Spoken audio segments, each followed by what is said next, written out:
Get these likes up, families. Get these likes up. Welcome to King Talk.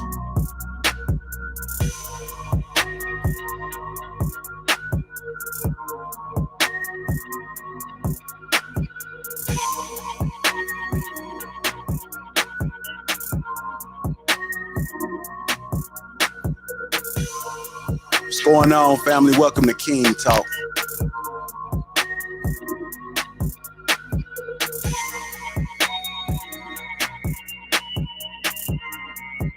I see your sugar curls.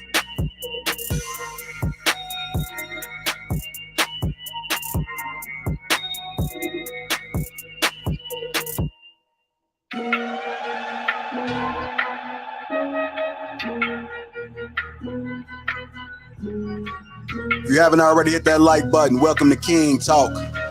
Welcome to the greatest network ever.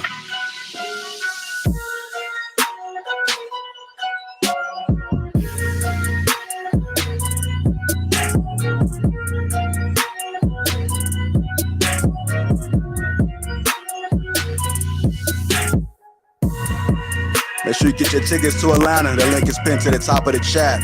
Welcome to King Talk.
Welcome to King Talk. Make sure you guys get them likes up. Make sure you subscribe to the channel.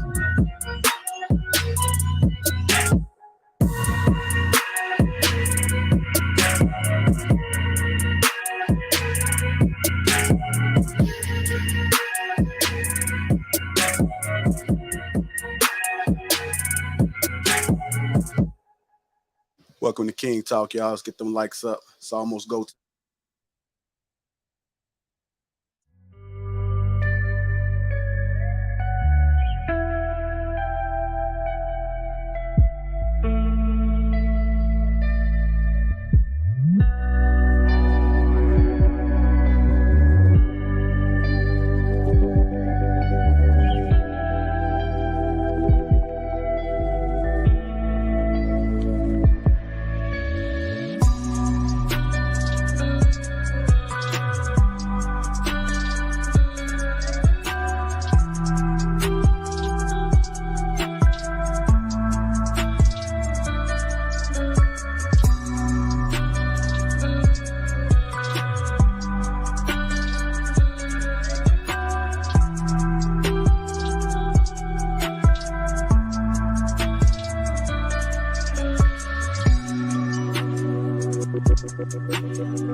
Get them likes up, family. Get them likes up. Shout out to the sponsor, Teach Hanley. It's too early, but that's okay. My gym workout was phenomenal. Before I went home, I decided to stop over at my mother's house. I haven't seen my mother in 2 months. I know she's going to be very surprised to see me. I can't wait. What the? I couldn't believe what I was seeing. The first thing I noticed was this person's skin. What is going on? Uncomplicated, untreated skin? Who is this guy? I had to take a step back, but then I realized it was my brother. But look at his skin. Have you guys ever seen anything like that? I had to take a closer look and figure out what was going on. Best believe I crept up on him. Peep this. I'm still looking at his skin, trying to figure out how did we get here. I could do nothing but shake my head. He could definitely use my help. I had to get to the bottom of this. He definitely needed some game about his skin. I'm just staring at it, like looking at it. Come on, bro. I knew what to do. I had to reach in my bag and get that Teach Hanley. Uncomplicated skincare for men.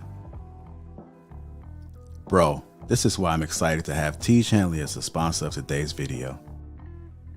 They have helped me start and maintain my skincare routine by making the entire process uncomplicated. Honestly, it's the best skincare system for guys like you and me. I recommend you start with their level 1 system, which comes with all the basics. A daily face wash to get rid of the dirt and the grime on your skin, a 2 times per week exfoliating scrub to get rid of the dead skin cells, an AM moisturizer with SPF 20 because you should always be protecting your skin from the sun, and a PM moisturizer to help your skin stay hydrated and healthy throughout the night. My brother was so excited. My favorite part about Teach Hanley is that every box comes with an instruction card that tells you when to use each product, how much to use, and in what order. They really make the process of achieving and maintaining amazing skin easy. Shout out to Teach Hanley. And because Teach Hanley is sponsoring today's video, they're offering my viewers a great deal. Just click the first link in the description, and not only will you get Teach Hanley for the best possible price, but they'll also give you a free gift with your first box. Click that link and get started today for just $30. Feel the Teach. Let the Teach force be with you. It's go time.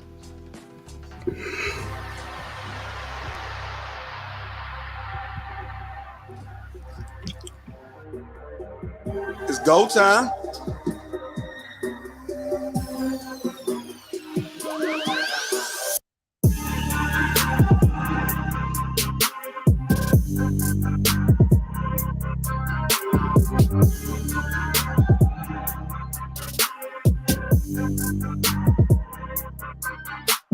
What's going on, family? Welcome to King Talk. To introduce the crew, we got Ricky, we got Chicago Rilla, Trail, Shan, we got Rashawn Ali, Humble Dad, Luis, King Rio, and me, myself, I'm Lapeef Network. Welcome to King Talk. It ain't Thursday, yeah? Thursday energy. It's La King Talk. La King Talk. Yeah, that Thursday energy. Nah, you just went to France on them real quick. Yeah, are you French now? No. What's going on, family? How y'all doing? Champs-Élysées. Yeah, you know. Grip up on. He said great poupon. I hate when people be doing this shit. What the fuck is that shit, man? Why y'all be doing that shit? I have no idea. Hey, Shan, you ever been to Fashion Week? Look. With his 7 businesses, you see he said, of course I've been to Fashion Week. I'm Shannon Rawls. What do you think? Oh. You was on mute, Shan. I think he was purposely on mute. Oh, no, I was asking which one. I was talking about Paris. No, I hadn't been in Paris. Fashion Week. New York, LA, Vegas, Atlanta. No Miami? No, I haven't been to Miami's.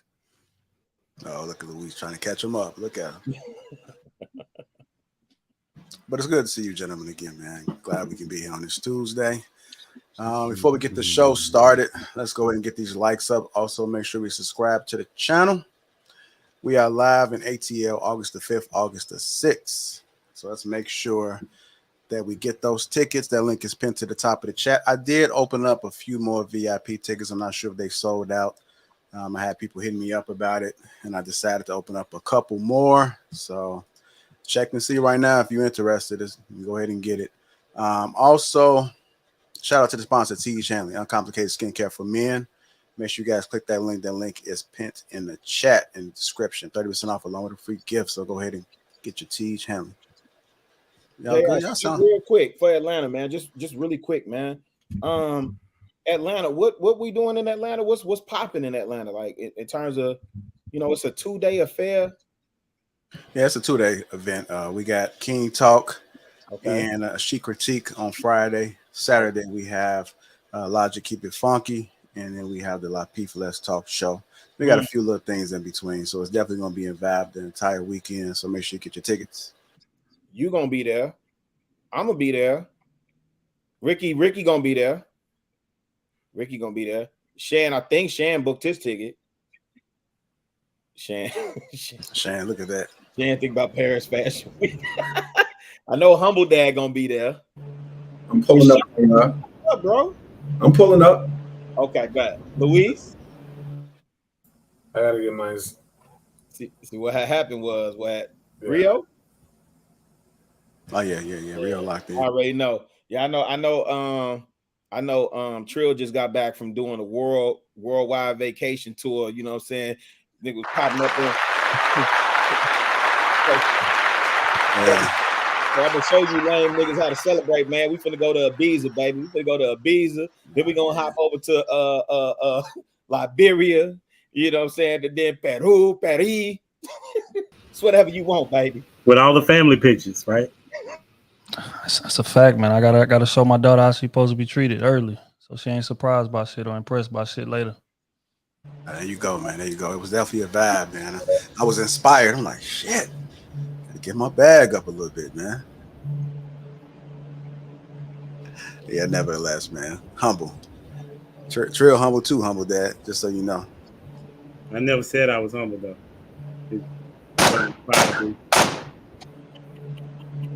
You're starting already. Hey, Ali, I hear that fan. That's better? Yeah, it's better. Right. So like, who's on the ship, then? All right, so I'm gonna get them likes up, man. Subscribe to the channel. Let me see what's going on in the chat. I think we got a few people that blessed the platform, so let me go ahead and get to them. Emma Marie Green finally became a member. Welcome. It's about time, right? Speaking of time, we have Time became a member as well. Shout out to Time. We got our guy Quest with the big boy, $49.99. Salute to the Kings. Salute to you, Quest. Appreciate it, sir. Yeah, Quest got that bag too, y'all. I'm never fool y'all. You know, we be pocket watching over here. I seen Quest hanging out with the champ in Vegas. You know what I'm saying? He's hanging out with TBE. Okay. Green Gang, I see you. I see Janae. Amber, she's a member, so she's green. Now, Matt G. Make sure you hold down that chat for us. I know I seen Kelly in there. Produce Jesse. I seen you as well. So yeah, it's gonna be a great show, man. I got some shit, man, but I'm trying to figure out how I'm trying to pull the trigger. Y'all ready? Pop off, man. Don't be scared. Go ahead and get it out there. Don't be scared. I ain't gonna be scared. I'm gonna kick it off with this, man. I'm gonna play this little video and we get our thoughts. Choose up. Find you some value. You know, sometimes before we get friends, we have to do an interview. How long have you been broke?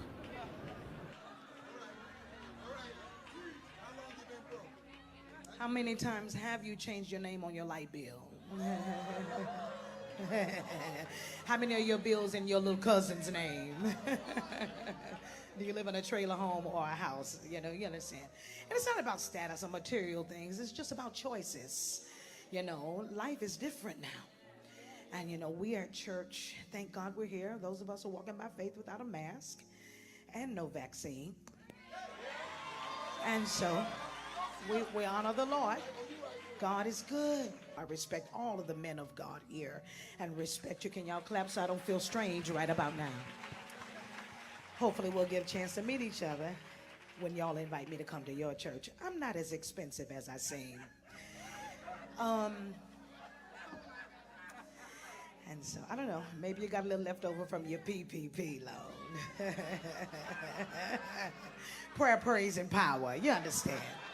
Amen. Isn't the Lord great? Amen. Amen. And so, you know, I like coming here because the ground is already tilled with great personality like Dr. Karn. Because one thing I love about him, he's deep in the word, but he knows how to have great humanity. And most don't understand his personality because he is truth personified. And he tells the type of truth that makes most uncomfortable. Because who likes to be told you're just ugly? No one likes to be told that. You know, especially when they have realized it. All right. Most don't get offended until they know the bad thing about themselves. And then somebody else recognizes and says, oh, I saw the ugly too. I just wanted to let you know. So anyway, y'all get that later. God is great. All of you are beautiful. I haven't chosen anyone to be ugly yet. God is good. God is great. You all look great. Most of you have on hats covering most of that anyway. Here's to you. I have a great personality. Okay, I'm going to sing. Daily I shall. So she got a lot of pushback for that right there, you know, for telling the truth. I just made me think about the truth. Like, people hate to hear the truth. Did you guys have any issues with what she said? You think it was a problem? Humble, I know you want to jump in there, bro. Humble, please jump in there first. Well, I know a little bit about Kim Burrell. She's very popular in the gospel industry. Met her a few times. Her and my brother have sung together several times, and that's her personality, really. You know, I can't say that I would have had to see how she came up to kind of have a really good idea of what it is and why she said what she said. But it sounded like she was trying to be humorous. However, she didn't read the room well, because the room didn't seem to feel anything that she was saying when it started feeling like shots was fired. So I would just say, if you know her, you know that's her personality. But if you don't, then it's going to rub you absolutely the wrong way. Hey, but you know what I think about also, Humble Dad, as you talking about, she was trying to be humorous. I don't know if you're familiar with Lexi, you know, out of Detroit. She's humorous in that same vein, but she's comedic, and you know, I doubt that I will see a video like that from her. And I agree with you. See, you giving her grace. I hear you. This is not the first story that I've heard around Kim Burrell and not reading the room or those jokes landing incorrect. And you're absolutely right. Very talented singer. Very talented singer. And so here's the thing, because I don't think JR wants to make it all about her, but I did have an opinion about, you know, this particular video. However, when we talking about the truth gets real subjective, but depend on who's telling it and who's receiving it. Right? Because she started talking about people being ugly. Well, that's, you know, subjective. Right? Now, if you point out a fact and say you're overweight, that's one thing. That's the truth. You're overweight. That's a truth. That's not what we saw in that video. And what we find in these church settings, a lot of time, people say whatever they want to say, as long as there's confirmation bias there and the room agrees, and I'm just telling you the truth, baby. But I'm telling you in love. I want you to win. And, you know, you saw her trying to backpedal and try and reel it in, and it still wasn't landing.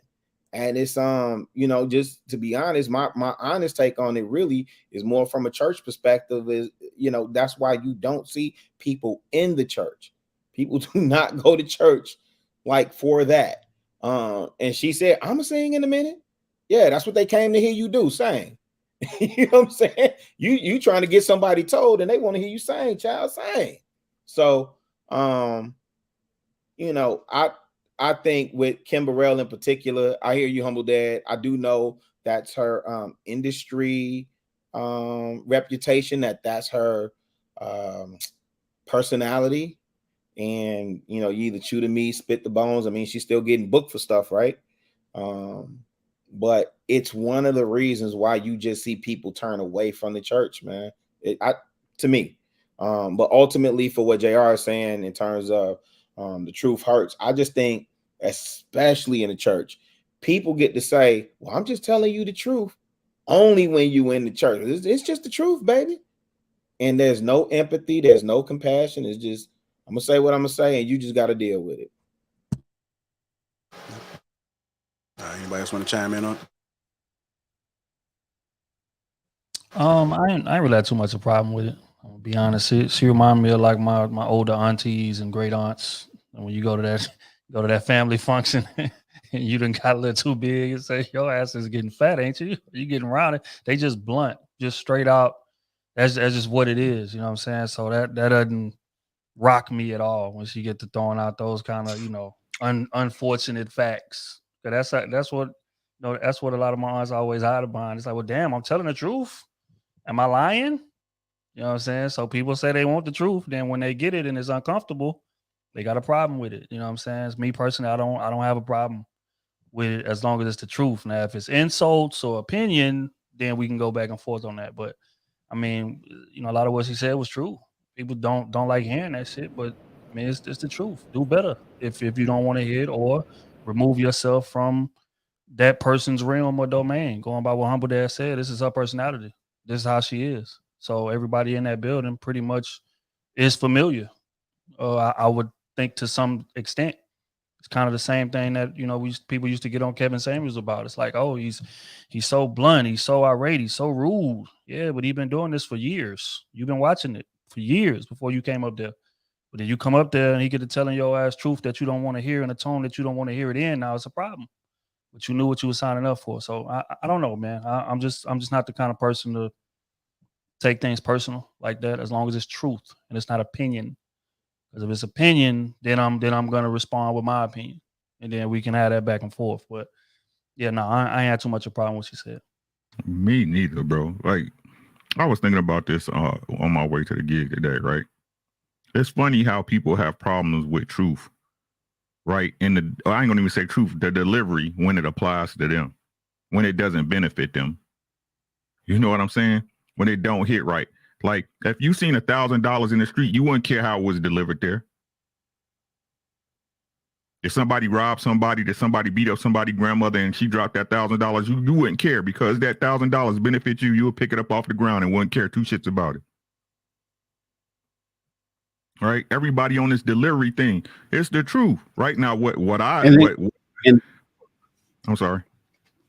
No, I was gonna say, and then call it a blessing. Right. You know what I'm saying? It's all depending how it affects you, right? What bone it hit with you, right? Now, my problem is with the churches, period. You know what I'm saying? That's the big thing. You know what I'm saying? You gonna tell she basically telling the congregation, y'all ain't shit, but she gonna ask them to put that plate around. No, she's not gonna ask to push a plate around. She already got paid, bro. She already got paid. So I just even worse. But well, they gonna pay her. She got a rider. She's a lot of these gospel singers. She's still gonna push it though. That's part of the deal. Nah, she ain't pushing her plate. But let me ask you this: She pushing P. Okay, pushing the plate. Yeah. What truth did she tell in that segment? The truth she told, like, a lot of them people ain't got bills in their kids' name, their auntie name. You know what I'm saying? You call back. What about that congregation? Yeah, somebody do. And if you don't really, why you taking offense? Okay. So again, here's the perspective for me, Ricky. Because you're in a church, there's a certain expectation and a level of exhortation, right? So I get it. And I get y'all coming from a different perspective. Trill, she's not their pastor. She's not their covering. She's a guest. She has no idea of who's in the congregation. She was invited there to sing. She was trying to be comedic. What truth could she possibly tell? We're gonna honestly sit up here and guess. So if I sit up here on this panel and I know of you brothers, but I don't know y'all, right? So I'm gonna sit up here and say, and y'all ain't never hit a bitch raw. Now I'm just getting that y'all could say, man, hey, I ain't, nah, not me. What I'm saying is I'm guessing. We guessing. She's an invited guest, bro. We invited you there to sing. That's what we expected from you. They already introduced you. That's typically what happens. She ain't just walk up there without an introduction. So she wanted to give her monologue, and like Humble Dad was saying, you're right. That is her personality. I'm just trying to figure out. This lady started talking about PPP loans, and then when the joke didn't land, what she switched it to? Power, praise, and something prayer. Facts, Fendi facts. But if we in want that congregation, but this is gonna hurt some feelings, right? It's about to hurt some feelings, right? But if you want to be honest, if we're talking about honesty and transparency, right? You are in a black church. If we being honest, the black church is a hustle. Isn't ideally what you want it to be? Great. Yeah. Okay. Yep. Fine. Right? You know, to a lot of people, maybe I'm incorrect, but the church is just like the club, just with worse music. That ain't too far off. Go ahead, preach.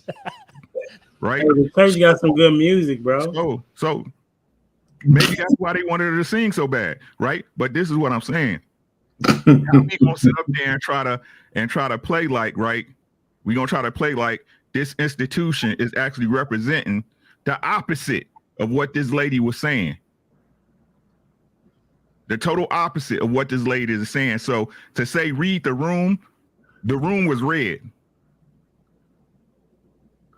My personal opinion. You know, I mean, I don't have a dog in this fight. However, I definitely understand exactly where the brother's coming from about truth is true. I mean, our guiding rules of conduct, we believe speak truth regardless of circumstances. However, at the same time, I do believe in you attract more bees with honey than vinegar.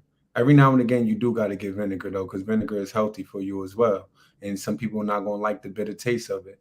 However, again, I don't have a dog in that fight. I thought she probably was I seen it. So I thought she was probably a member there. Maybe she do know. I really don't know how that's conducted.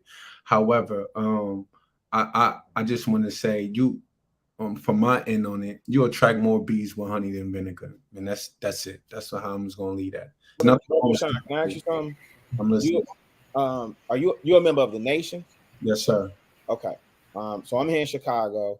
I'm familiar with the nation, but I'm not totally familiar. Yes, sir. Is there ever a psalmist or somebody that comes up to sing before the honorable minister comes up? Well, no. Okay. No. Okay. Is there somebody that leads a prayer or a worship before the honorable minister comes up? Yep. Okay. So Kim Burrell would have been that person. Mm-hmm. And let me ask you this: is there a guest that would come up and lead anything? Yeah, we have guests all the time. Okay. Kim would have been that person. Mm-hmm. This is what I'm saying. I mean, I think listen, by no means, I'm not defending the church, the black church, any church, right? Like, we know there are problems there, right? I'm speaking specifically to this instance. Yeah. And I'm speaking specifically, dang, man, because I'm thinking in terms of how we view our women. And I just think it's interesting that in this moment, because we're dealing with religion, we can look at what she did and say, well, that's because of the religion and the institution, and not call out exactly what she did. She was out of pocket. I would definitely say this though, Rilla. She was out of pocket. I know we had plenty of guests. It doesn't matter your religious background. None of that matters. I could bet you bottom dollar she would have never went on, and she would have never went to no mosque and said that. 1000%. That's my point. I think people know where they can do certain things at. And a brother outside of y'all congregation wouldn't have been able to do that either. Nobody. I don't care if you was in Rilla. Come on, Rilla. Why are you acting like this tonight? Rilla, why are you starting off like this? But that's exactly what Ricky meant by she already read the room. No, she wouldn't have gone to a mosque and done that. She wouldn't have gone to a synagogue. She wouldn't have gone to a Jewish community. She went to where she's comfortable at home. She knows. First of all, you talking about she should have just went up there and shut up and sing. Is what you basically saying, right? Just shut up and sing. But Kim Burrell. So first of all, let me give a little bit of background. My first wife, I married the pastor child. I sat on the pulpit. I traveled with church. I know black church, right? What? counted the money in the back, ripped the envelopes open. That's why I was saying she still would have called for an offering, regardless if she got paid or not. The point is, she's an evangelist. So she sings, but she's also an evangelist. An evangelist, what part of their thing is to spread the gospel typically from a women's standpoint. So for her to go up and do what she said is what she does everywhere she goes. That's why she's who she is. That's why churches want her, invite her, and give her a love offering and do all the kind of stuff that she does. The only thing that she got in trouble for was the ugly comment. It wasn't everything else she said was true.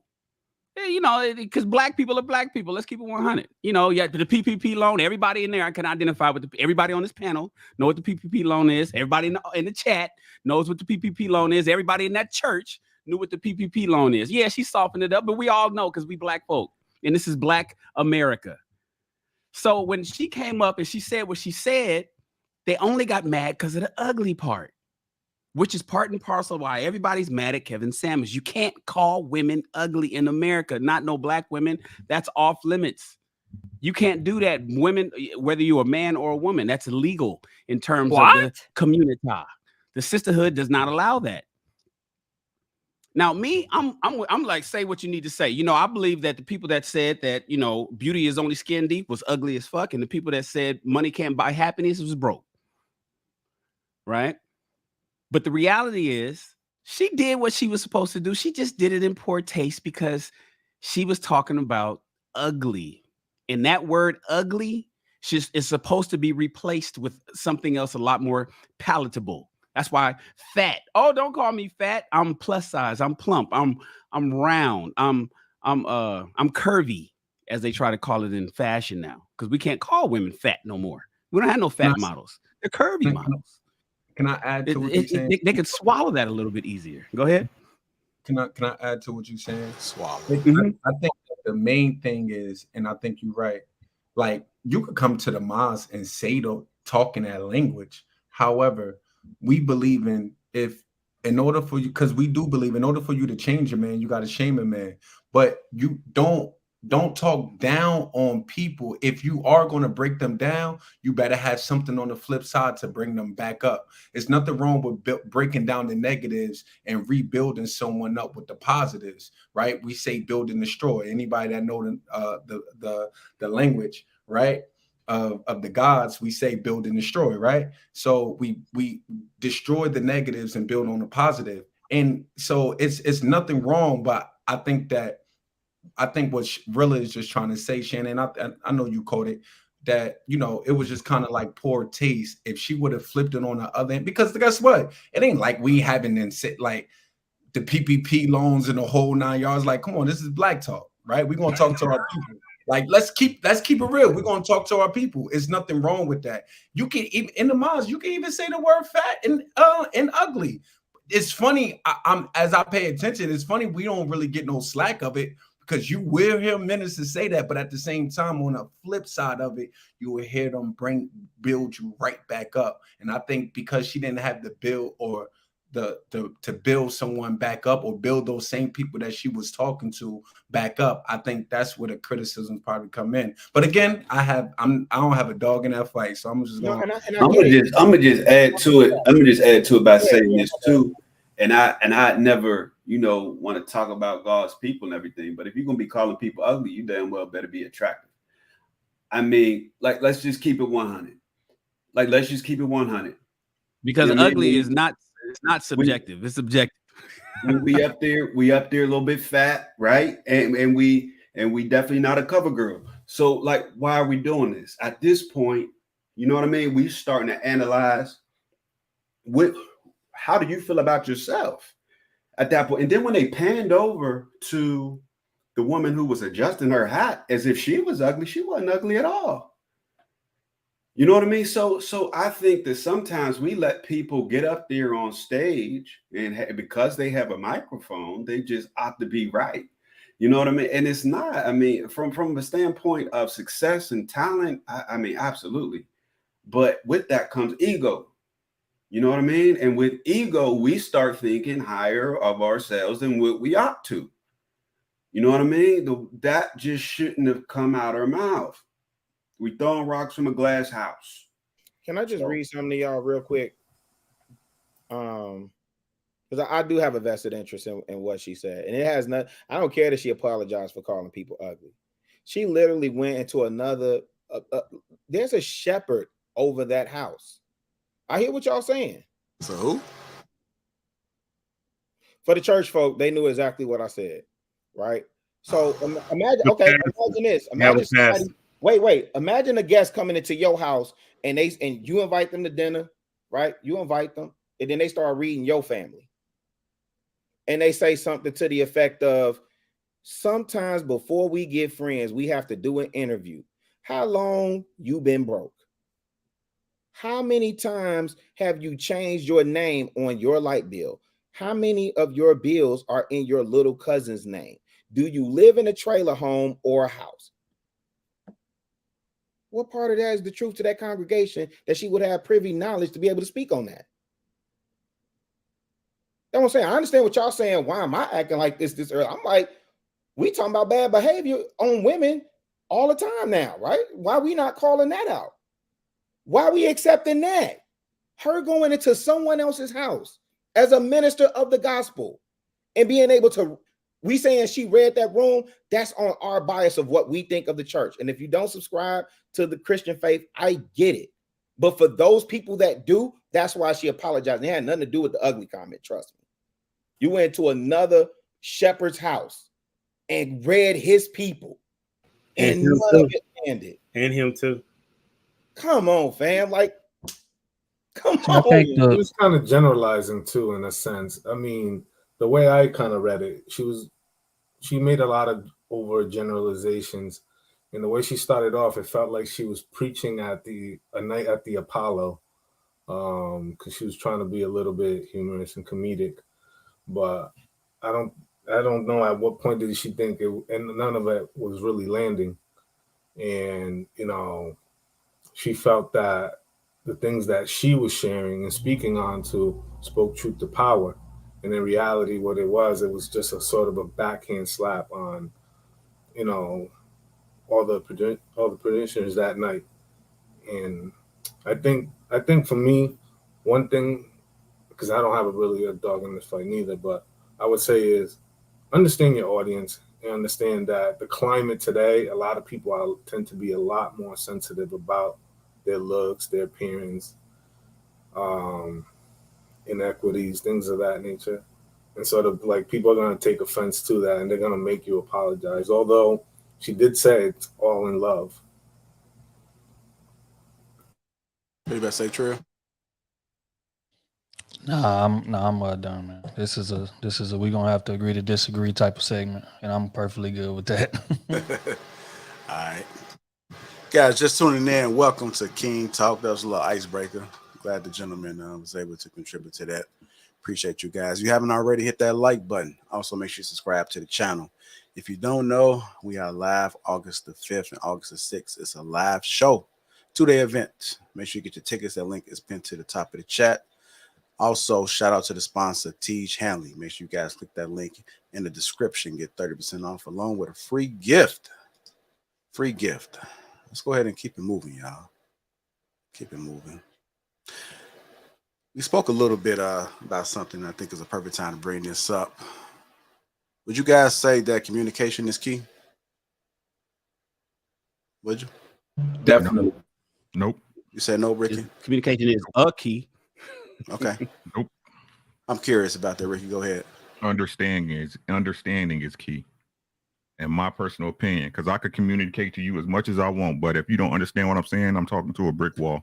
Okay, there you go. There you go. I think Ricky might be hitting it. When you say that that's a part of communication? Understanding is a part of communication? No, sir. Communication is simply an act. It's simply the act of referring your thoughts to one person, a party, or another. But effective communicating is helping someone to understand too. That's another part. There's such thing as a miscommunication. Yeah, because sometimes people would say, oh, I told you what was on my mind, but did you communicate properly? What if you communicate and yelling at somebody? People normally shut or close down and they ain't understanding nothing that you're saying, especially when they shut down because you're yelling at them. Communicating, poor communication skills could also help somebody not understand. But now you can't force someone to, what I will say, Ricky, you can't force no one to understand, right? Or force someone to make them understand you. However, Exactly. right? However, if you know, right, or if you saying that this is somebody who you have relations with, right, and you really love this person, right, and that you want to work with this person, understanding them and finding out the means and method to get through them is also, it's a two-part thing. They got to be willing to want to understand you, and you got to be willing to find the best means and method to get through to them as well. I think it's a two-part thing, and communicating ain't just one-sided. I don't believe that. I honestly believe I'm not responsible for your understandings, just like you're not responsible for mine. You're an adult. You see what I mean? So how is understanding? Hold on. Hold that thought real quick, because I want to put this slide up, and then we'll go ahead and have a conversation. Okay. Right. Eventually, you will stop thinking that communication is key and realize that comprehension is. You can communicate all you want to someone, but if they don't allow different ideas into their way of thinking, it's useless. Real comprehension has to do with having an open mind. All right, we can go ahead. So I'm in a class, right? So all of us in the nation, we have I shouldn't say all of us, but most of us take classes, right? To learn how to communicate with people, right? Because, and in class, they actually, it's a two-part. The reason why I'm coming from this, because I used to think exactly how you feel, Ricky. And to a degree, I should say, in one angle, you are right. But I think I think it's a diamond, and we need to spin that diamond and look at it from different angles. So one of the best things that my teacher was saying to me, like, right, if you have a child, right, you got to learn to communicate with that child for them to understand when you're teaching them something, right? So then we say, well, you can't force the child to understand, but when you build a certain level of trust, or when you able to tap in or find the best means and method, that you help the child understand. Now, when you're dealing with grown people, right, it's the same thing when you're dealing with grown people, or adults. When you find the best means and method to deal with that person, that's why they say know the room, right? Or know who you're dealing with. Especially if you're in a leadership position. See, when you're in a leadership position, you take on the mantle, and these are the people that's following you, or this is the person who you want to lead. It's your job as a leader to find the best means and method to make the people who following you understand. That is your job. That's just the lens that, So listen, for those that you guys, for all of us that want to hark back into college days, Ricky is actually textbook correct. So remember, you guys, I don't want us to mix up things. So there's oral communication, right? There's the fundamentals of communication. There's public speaking. What you're speaking about, Sir Rashawn, is public speaking, right? To make sure, and that's where the leadership part comes in. That's where you're standing on the podium. That's where preachers are born. That's where motivational speakers are born.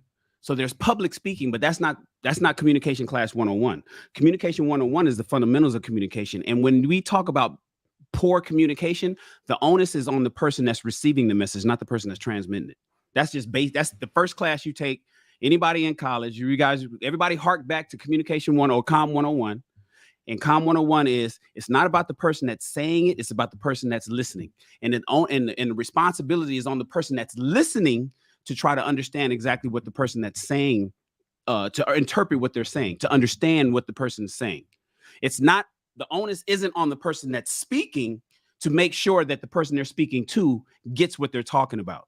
That's not until you get into public communication and oral communication. So basically, from the fundamental basic beginning level, you know what I'm saying? We talking about freshman class fucking communication. Then the onus is on people to understand what somebody is saying. It's not for the president of the United States to make sure that everybody in the nation knows what the fuck he's saying. It's for everybody in the nation to know what the fuck the president is saying. And that's same thing with court. When we look at the girl, the woman that we just had a big old situation just recently where a woman was in there yelling at a district court judge, a black woman yelling at a district court judge, telling her that she knows what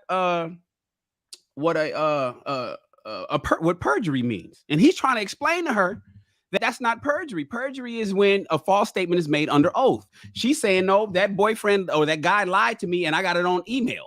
And he's like, that's not perjury. But the reality is she didn't understand, and the onus is on her. It's not on the judge to make sure you understand, and that's why you need a lawyer. There's certain ways that, and the lead attorney talked about this. There's certain ways that you can't even ask a question to write a certain way in court or objection. It's like, well, didn't you tell me objection? Well, were you the one objection? You have to ask certain things the right way for everybody in the court to understand it. And it's important for everybody to understand it to make sure it's working. So bad communication lands on the person that's not really listening properly, I guess, that doesn't understand what they're saying. And then from there, you get into the upper classes where it's public speaking. Now I need to make sure that you guys are understanding what I'm saying. I want to project. I want to be loud, speak from the diaphragm. Eye communication. Do you understand what I'm saying? Let me be phonetically clear. It's all these different things that you start getting into. But on the basics, you can say however you want to say, whatever you want to say. The person you're talking to, it's on them to make sure they understand what you're saying. Hey, this conversation is really helping me, man, because from now on, I ain't all that energy. I'm not explaining myself. I'm going to say it. It's going to be up for you to understand. Yeah, I totally disagree with that. That doesn't make any sense. But you're saying, Shannon, you're saying to me that if you're communicating to me, it's on me to understand what you're saying? Yes. From a teacher's perspective, it's on the deliverer. We're not talking about teachers. Now you get into public speaking. See, that's what I'm saying. I'm at a basic level. So from a teacher, from an educator, you got how many different personalities you got to deal with. You have to, at that point, that's why you go to school, you get your credential. No, I'm talking about one-on-one conversation. I'm talking about one-on-one tutoring, right? So it's a communication situation. So as a communicator, effective communication means that you, as the person that is talking, is providing clarity in talking into that person and saying exactly how that person will receive it. So, for example, when you go on your soliloquies and we don't understand what you be saying, you telling me that it's my fault that I didn't understand what you said when you went on your soliloquy. It's on y'all. That doesn't make any sense because it's your. But it does make sense. I know, because you're a doctor and you've been so far gone from freshman communication that you're at a point where you're a leader, like my man Rashawn said. When it gets into leadership, when it gets into tutoring, when it gets into dealing with various people, you want to acquiesce or adjust to whoever you're dealing with, learn their personality, see where they're coming from, so you can penetrate and get your message to them. But Shannon, that's one-on-one. Generally speaking, hold on. Let me jump in here. So communication again is the act of communicating, transferring information between two people. If you don't understand Spanish, whose fault is that? A person can speak to you in Spanish all day, but you don't understand. But you expect that person to translate for you? No, but now this is the point. But why would I be speaking Spanish to someone that I know that don't understand Spanish? So again, that's not the point, sir, Rashawn. That's not the point. The point is that community.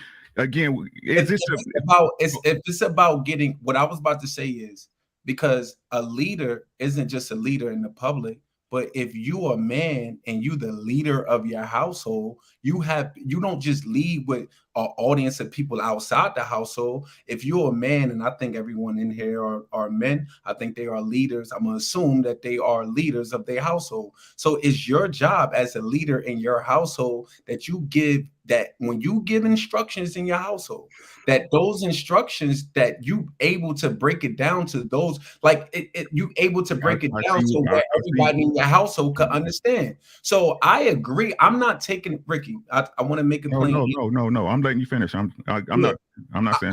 I'm not disagreeing that yes, the person that's listening should be in a position or be trying to understand. They have an onus on them to a degree, but that's why I say, and I was taught that it's a two-part thing. You have to know who you are talking to, rather you talking to an audience or you talking one-on-one. And when you're talking one-on-one, you have to find the best means and method that you can find with that individual one-on-one, so you can get through to the person. Something that and I'm gonna land my plane right here. I heard the minister criticize, the minister Farrakhan I'm talking about. He criticized one of the ministers, that this minister will go be in a debate with a person one-on-one all the time, or he goes in debates with people one-on-one. And yes, you might have won a debate, but you never got through to the person. That person shut down and just left, and now you didn't win a friend or anything. So Malcolm X said one of the best books that he got from Elijah Muhammad to read is How to Win Friends and Influence People, by Dale Carnegie. And in that book, he didn't put the onus on the person who was listening. He put the onus on the person who was talking. So I just want to land my plane on that one. And again. All right, so we're going to go ahead and put that to rest. We have to disagree. We have to agree to disagree on that one too, right, Trill? Trill didn't mention that. What do you think? I think that was one of them tweets with a lot of intellectual words put in an intellectual way, saying absolutely nothing. The communication is the exchange of information, meaning one person is sending, one person is receiving. We can drill down and specify and get deep down into the closet, but it's the same shit. Communication is the exchange of information, period. One person's receiving, one person's sending. In terms of what the onus is, I feel like that's irrelevant, because if I'm speaking, I would imagine that my point is to evoke something. So if the person that's listening is not understanding what I'm saying, then I'm failing at that. That's my take on it. But just in terms of that post specifically, I feel like it was a bunch of fucking word salad that said nothing. But go ahead, JR. All right. I don't think I'm with that. Agree, Okay. No, I didn't know. I totally agree with what you're saying. Okay, I got you. If you guys just tuning in, welcome to King Talk. Make sure you get them likes up. Also, make sure you subscribe to the channel. Got a few super chats I'm gonna read. Make sure I ain't skipping none.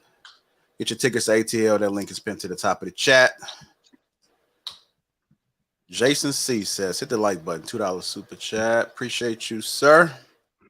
Saying one. That would have been, what would have been a good segue on that, JR, is men talking to women.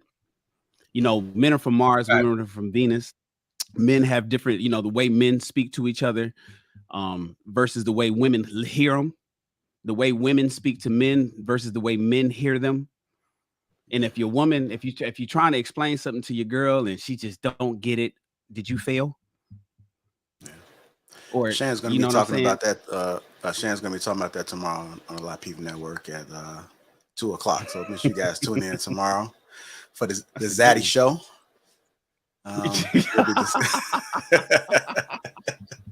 Oh my God! All right, say you want $5. Said, can we say, yeah? Can we say obese? How about overweight? Less carbs, less sugars, healthy fats, with exercise. Chicago Rilla. There you go. Yeah, Rilla. Boy, they don't want this slick talk, boy. Sir Hale Speaks Network, $4.99. Salute and respect to the king. Salute to the chat. Appreciate you, Sir Hale. Island Girl Q with the $19.99. Good evening, all the men on the panel with beards. Feel the tease, Rilla and Sir. All right. And lastly, for right now, Me University, $2. My sheep know my voice.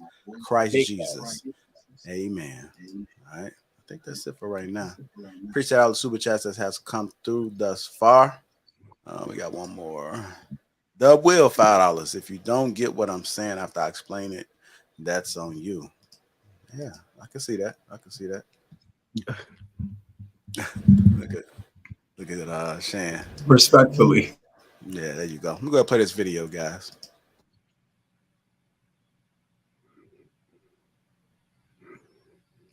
Oh, that was a video?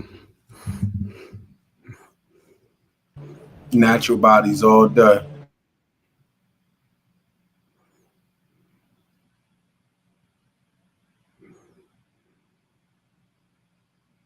There's a lot of conversations about the pictures and the video about that. How you guys feel about that? Does it look good? You like it? You see an issue with it?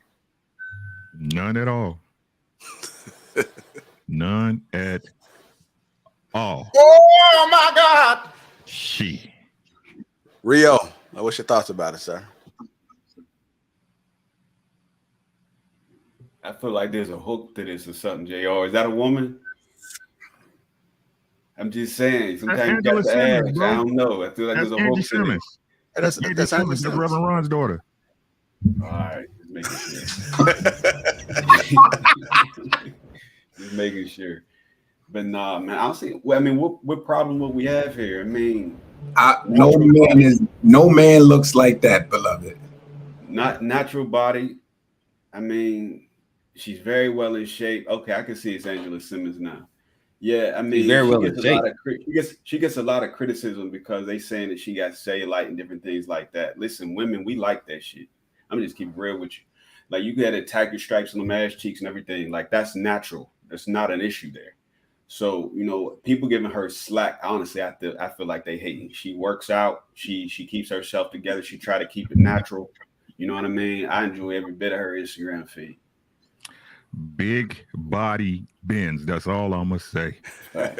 A big body bends, boy. Shit. Yeah, she was getting some mixed reviews, and she came out with a response video today. I'm gonna play it, and then I'll get a couple more guys' perspectives on. I just wanted to see what the guys thought, because we do have a lot of women that watch King Talk, so I thought it'd be very important to just shed some light. It's not all men. We ain't speaking for all men, right? But it is good to get some of you guys' perspectives about it. Trio, how did it look to you? You like that? Like, respectfully? I mean, just you see a problem with it? Okay. My thing, like, I can't stress to y'all enough how not feeling good in who you are affects everything that you do. And for a long time, that You got on the uniform. stopped me from wanting to do other stuff. And I was so young, and I have so many journals on how I felt about myself.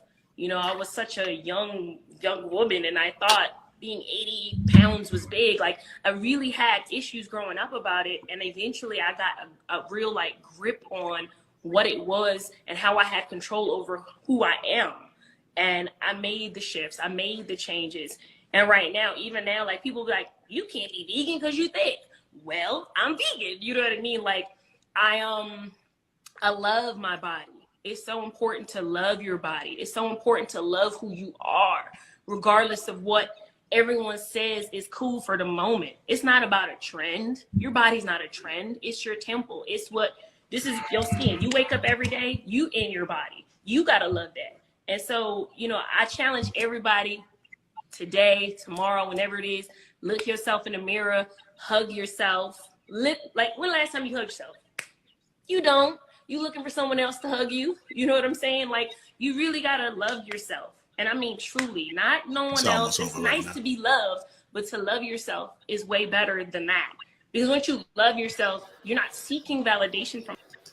Okay. All right. Hey, let me just say this too, JR. I'll say this. Angela Simmons' natural round African American nose is perfect on her face. She's a naturally pretty girl. So sometimes whatever they're doing to make that thing so unnecessary. She was talking about loving herself and loving her body. You ain't got to transform your face.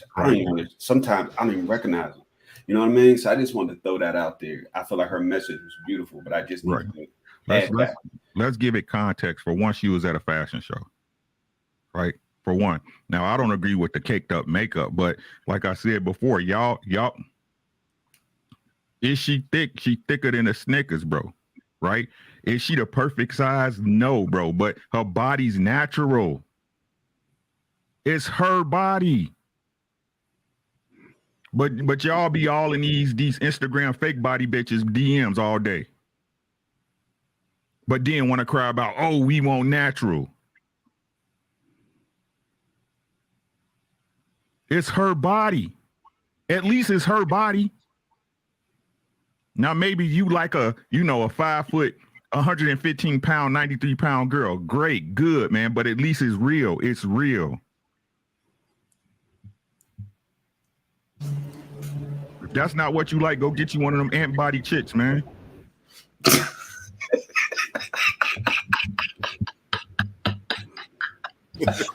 Oh God, no, Ricky, I listen. I agree with you on that. Listen, that's not my speed, but again, I do follow her. Normally, she be having like she always natural. Even when she at the beach, you see her, she don't be having no makeup on. He gave it context. She was at a fashion show, so that's probably why they put the makeup on her, caked up like that. I never really seen her like that before. However, it's natural. All them women that be getting it, they bodies done. Man, when they turn 56 years old and you with that thing, it's gonna be crazy. At least she can, if she wanted to work out to slim down, she can do it. It's her body.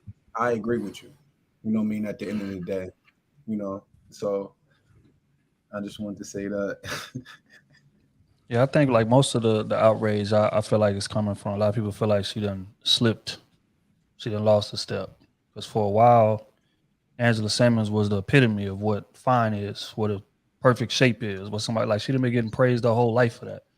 And now she done put on these extra pounds, she done hit that runway, and it's some slippage. She has gained some weight or whatever. I mean, she still look good regardless, but I think that's more so what it is. So I think when she's not used to criticism on her body at all.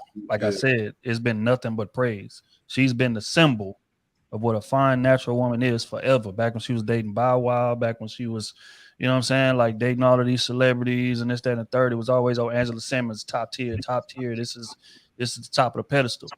But again, as you get older, stuff start falling off a bit. And, she's more self-conscious now. So those negative comments that she reading on her gram hurt more because she ain't used to seeing that. She used to seeing all praise. So I just think it's interesting, man, how a lot of these chicks do that, man. It's like, when they start letting themselves go a bit, they get real body positive all of a sudden. Oh, it's I just want everybody to be happy with how they look and how they feel when they look in the mirror. But when she was the epitome, you didn't hear her speak at all. It was just pics, videos, pics. But now, she's the, body positive leader or whatever. I don't know. I just think that's a bit weird. But I feel like that's more so what the outrage is. It's about the slippage, not so much how she built. All I got to say is she bending over all y'all sticking, bro. Stop. Well, I'll say y'all hitting them cheeks. Y'all hitting them cheeks. Stop. Nah, Shannon. That's not my speed, respectfully. I ain't gonna hold you. Listen, I ain't gonna. And if I did slipped up, it's only because who she is. I'm gonna be perfectly honest with you. And I'm just gonna be. Oh my God! Just for the name. Just for the name. It was just the name. Respectfully, sometimes you got to do it for the culture. But at the end of the day, like I just want to keep it real. Whatever you're reasoning, bro. I'm trying to get an extra pass on my Letterman, man. That's an important pass right there, man. Yeah, and listen, man, ladies, I just want to say, man, we don't believe that. Don't believe the internet. We love natural bodies. I don't mind the little stretch marks, love. I don't mind the little tiger stripes. You know what I mean? At the end of the day, don't believe the hype. We like that. We know, if you fit, you get pregnant a little bit. You might get the little stretch marks around the hips. That's going back there to the back a little bit. We like all that. You know what I mean? Or I'm gonna speak for myself. I like that. You know what I mean? I love natural. You know what I mean? Just to stay fit. Yeah, I agree with that with the brother as well. I think for me is love your body, but just as much love your health. And take and invest in your health. And when she made the claim about going vegan, I mean it's a good move, but make sure you implement all the other things that come with that lifestyle. So just to add a little bit more context, y'all know Angela Simmons, she got a seed, right? She got a seed, so that's where some of that weight come from. And she been a vegan. No, I don't think so, really, because she was smaller since she had that seed. I haven't seen. Yeah, like I think her weight goes up and down depending on that baby relationships. That baby in college. Yeah. No, that baby ain't in college, but I know them hips. That baby in college. Feed. That ain't no damn excuse, man. People be giving y'all stop giving fat people Bruh, excuses. I don't care what y'all say. Oh, here comes Shan. I don't She's care what Wait a y'all minute. say, bro. Wait Yeah, a minute. baby in college. Yeah, you said she. Wait, A wait. baby in college, bro. She'll be pregnant again around me. The Wait, fuck you mean? Y'all Shan. better stop, I bro. want to see Shan cook this. Come on, Sergeant Slaughter. Come on, Sergeant Slaughter. No, Yeah, Shan, you got to explain. You got to explain why we would call her fat. What's fat about her? Because she is fat. She's fat, and dare I say obese. She's probably, if I was to measure her, she'd probably be in the obese factor. She's fat. Stop giving passes to fat people, man. But we're going by you're viewing Yeah. it from like a BMI kind of standpoint. You know, Yes, height, BMI weight, applies to etc. black people too. You know We're what I'm not saying? big boned. We don't have a propensity for overweightness. That ain't the case. She's fat. That's what she is. And you know, she had the whole costume on, the makeup, the flowing weave, the snuffle up against fucking eyelashes and shit. All of that. Listen, I ain't knocking y'all. I'm just saying, 80% of black women are overweight, fat, and 80% of that 80% are obese. She's right there. Angela Simmons. Now, if you guys are thinking with your dicks, then cool. Listen, I smash, take them to Pound Town all day long. But as long as you keep taking them to Pound Town, then we're gonna have a whole lot of type 2 diabetes, hypertension, and high cholesterol. And vegan doesn't mean that you're skinny. Vegan, in fact, many vegans, because of the food that you're switching out to, the soy and all that kind of stuff is so high in fat and alternative stuff like they start eating more. I'm a vegetarian myself, so you eat more mac and cheese. You're not eating, so you eat more bread and. That doesn't. When people say, "Oh, you're vegetarian, you look so skinny," I ain't got to do it. Vegetarians be big. Vegans be big because of the foods that they're eating instead of the protein, instead of the meat. So that's a whole different conversation. But I'm just simply saying it's almost like we're praising. If you're praising her sexually, fine, because that's what floats your boat. However, she's overweight. Period. I agree. How much do you think she weighs? Overweight and obesity. How much do you think she weighs, Shannon? No, she is overweight though. You could look at that's it. about 170. Hey, Rashawn, are you saying she's obese? That's what I'm trying to get to. Shannon says she's obese. Yeah, I would dare. I believe that she's probably obese. I can't. I won't say. But I don't know her height. I'd have to look. I'm Yeah, just looking at this this from a glance. She's this is at a 5'4". glance. I mean, I think we could look at a person. She's 5'4". We think they're obese. Oh, that's not obese, bro. If she's 5'4", that's obese. What you're looking at on the screen. Just go by what you're looking at. Do we think she's obese? Is my mic on? Obese. That's obese. Anybody else? Hold on. I'm in the gym 6 days a week. I've been doing fitness for 20 years. I go to gym too, Shane, but I'm just talking about whether or not she's obese. She can be fat, but I'm hitting that. Ow. That nigga Ricky said thick thighs saves lives, nigga. Listen, obese is grossly fat. That's what that means. Grossly fat, right? Right. That's what I just Googled it. You don't. Yeah, if it ain't your thing, but that thing still look good in the dress, boy. But I'm gonna say grossly fat. I won't call her obese. She's definitely overweight. I won't call her obese like Shannon is saying. However, she's 5'4". I'm with Shannon on talking. Listen, I love fit women. Let's just make this perfectly clear. But I won't call her obese because we it's a lot of women that's obese at the end of the day. And I didn't see a whole bunch. I ain't see no rolls hanging over and nothing like that. That's when you start becoming obese. At the end of the day, like. Yeah, listen, I just like fit women, and that's it. I'm going back on mute.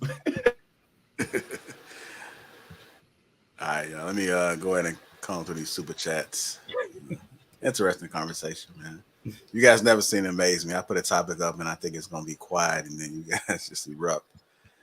Shan out there shooting some half court, huh? No, I'm just saying, man. You said they 5'7". They saying she 5'7". Okay, right, thank you. Because I heard shout out to Quest for the 1999 super chat. Just purchased 5 more ATL VIP tickets on GP. Chat Ninjas assemble. If you did that, that's probably sold out right there. So damn. Island Girl Q499 says, preach Ricky. Island Girl Q again, 1999. Men be one natural bodies and natural hair, but don't like cellulite, stretch marks, or natural hair. Make that make sense. This is Cellulite gang, That's stretch them. That's mark them. gang. That's That's them, Q. That's That's just them. them. It ain't That's us. straight false. Jab Crow I Joe, just $2 says, one donut away from obesity. BM lowest standards. That's what Shan was Black speaking men. about. Eugene Steele, $5. The women take care of their body. That's what loving your body is. She may be a little thick, but her body is banging. So Eugene Steele has expressed his interest. Angela Simmons will be at ATL. Come on through. Island Girl Q1999 again says, really, your hands are ashy. Island Girl Q again, 499 says, I've seen some big ass vegans. Just because you vegan don't mean you fit. That's what Shan was speaking Exactly. Hey, yo, Q. Your ankles are ashy, nigga. to. And saying you won $2 says, lies say the doctor wouldn't say she's overweight. Island Girl Q again with the 1999 says, Shannon, you disappoint me. Get rid of that Zaddy shirt. Hey, You Insane sad, One. daddy. I was about to say something to Insane One, bro. Yep. And they said the booster shot worked too. G Firm with the 499. I seen Sir Rashawn Ali at KOD claiming he was selling Muhammad Speaks. Don't know what that's about, but I guess that was usual. Yeah, some people just like to troll sometimes, man. You just gotta roll with it, bro. Just roll with it. Nah, I got it. Tia Maria 499 says, how do you fellas define natural? Where do you draw the line? Is a natural body, but with caked up makeup, lashes, and wig units considered natural? Is that considered natural, guys? Well, Or no, are we because just, people were saying, "Oh, she's all natural," but then her makeup follow-up video, like in one breath, everybody's saying she's all natural, and then in the next follow-up video, she got the whole costume on. So I think that's what they're coming. That super chat was like, "Well, what do you call natural? Is she natural or ain't she natural?" With the eyelashes and the fake hair, we don't know what her hair looked like. Don't know what her skin complexion looked like. Hey, Foundation, Shan, No doubt, Insane. I hear you. all bro. of that. we keep it simple for the ladies, man. Like, cause we keep making simple stuff difficult. We want to be able to identify who you are. Period. Right? So, like when we look at her body and we talking about the body is natural. Okay, she got the makeup, like Ricky said. He did call that out. We talking about y'all with the caked up makeup. Shan called it out with the stuffle up against eyelashes and the I don't know, the Big Bird wigs or whatever y'all be wearing, man. We just want to be able to identify y'all, man. We want to know, you know what I'm saying? If you roll over in the morning, are you the same person that I brought up in this room? Like, are you this? Do you look the same? Or you're a completely different person? I think we be making simple stuff difficult, man. Y'all know what we talk about when we say we want natural, man. Why y'all playing with us? Stop doing that, please and thank you. Kayla says she's on her page without makeup often. So there you have. We do got a few more she super do a lot chats of there, fitness Rose. stuff. What she used to, I don't know lately, but she used to do a whole lot of fitness stuff. Maybe she kind of like stop doing it. You see, do this. Not lately. Shan be slick with it. Shout out to She Critique. This is Just Tam. She will be live on the panel in ATL. So she said, "Hey y'all, Shan don't like thick women. Thick thighs save lives." So I'm sure Tam is suggesting she may have some thick thighs. I don't know, but you'll have to come to ATL to find out when she's on stage. What do we call thick? We got thick, big boned, curvy. We got all these nice soft names. Island Girl Q again with the 499 says Shannon and Sir want them built like here comes sign language. Fellas, do you guys have we taught everybody how to identify sign language? This is it. Shannon like ironing board because I want black women to be fit.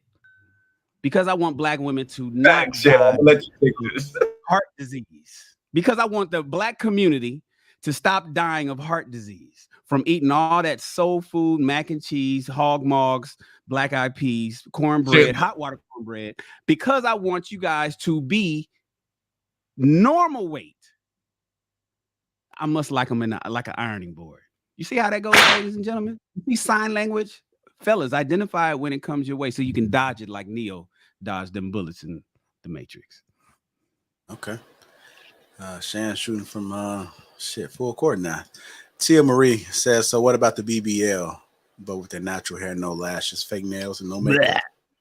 Natural, really? All natural Question hair. mark? Ooh, no BBL fake is nails, fake. no nothing, but you got a fake ass. Blech. The BBL is fake.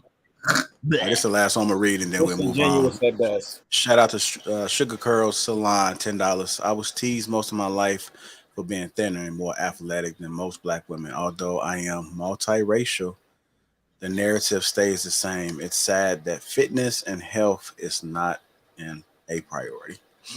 Listen, she ain't reading these right here. These how to eat to live. She ain't got none of these in there. How to eat to live to stay healthy and fit. I'm good. Love and joy. I'm gonna be perfectly honest with you. She know how to make a lasagna. She got a cookbook. She's dope. All right. You see that ass, you ain't gonna pass. You guys just tuned in. Welcome to King Talk. Make sure we get them likes up. Also, make sure you subscribe to the channel. Get your tickets to ATL. That link is pinned to the top of the chat right there. Shout out to the sponsor, Teach Hanley. 30% off along with a free gift. Moving on. Hit the like button, family. Hit the like button if you haven't already. The longer you make me wait, the more you're going to see who I really am. Now, if I'm a real G, I'm going to wait. I'm going to run this game out for years if I have to before I smash. Right. But Slayer. if I'm a buster, my true color's going to show. See, the problem is most women don't make them wait. Or if she give it to you, you got to be willing to say, yo, I just want to get my back straightened out. I ain't emotionally attached to it. But make him chase you. And if he chases you, don't answer every phone call. Don't answer every text. Phone call, talk with him on the phone. Go out with him. Then you get to the point where you like, yeah, I think he might. I'm coming to the crib, and you can cook me dinner. And you excited because you think this is the night. But don't give him none. You got to earn that. I want to get you guys' thoughts about that. You think if women make men wait, that you find out what type of man you're dealing with? Hell yeah. Yep. That's the rule.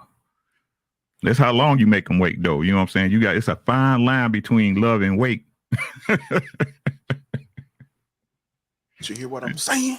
It's a fine line between love and wait. You know what I'm saying? I mean, it's obvious to me, bro. Like that's the game, right? It's not if any guy will fuck you, it's if he will take care of you after.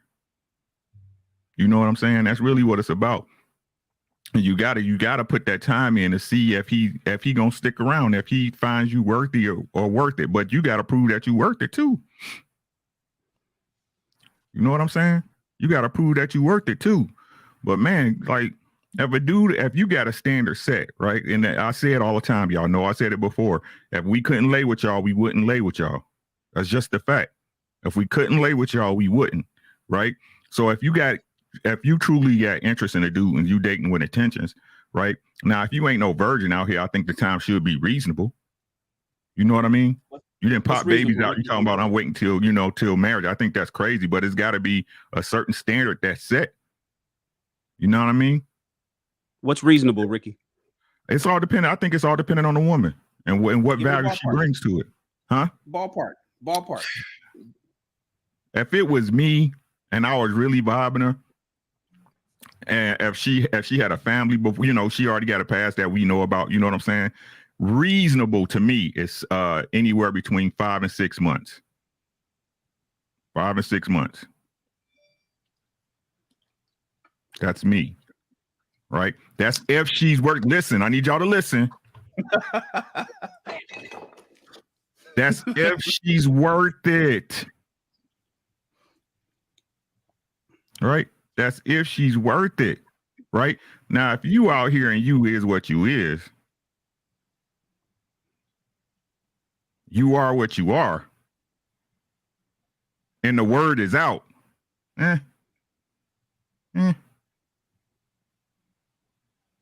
Right? But are you worth it? Do you have value? Do you add value to that man? Because if I'm just if we made up and I'm stabbing, then I'm stabbing out. Demon time. All right, fellas, let's go ahead. Man, look here, man. Look here. I think it depends. It depends on the man. Because again, some dudes out here, a lot of dudes out here, will gladly sit in that friend role for years. Bro just said it. Men have Marine sniper patience when it comes to getting that ass. You're gonna think he's the man, he's a good guy. I talk to him about my current relationships. He actually cares about me. You know, he's never tried anything when we didn't kicked it. Like a lot of niggas is super, super patient. And you be like trick your mind into believing, well, damn, he really don't want to have sex with me. Until that perfect opportunity arrives. And you put that shit on that platter and he eat like he ain't ate in 5 months. These niggas is patient. Do not buy into that. What y'all need to stop doing, y'all need to stop using sex as a, determining factor as to how much this man likes me. What y'all need to do is sharpen y'all recognition in terms of, is this motherfucker really wasting my time? What is he really here for? Like, again, I'll always say, how much attention does he pay to shit about me that he doesn't directly benefit from? That's how you tell whether or not a man likes you or not. Because those dudes, even those niggas with Marine sniper patience, he ain't really paying that much attention to shit about you that he don't like.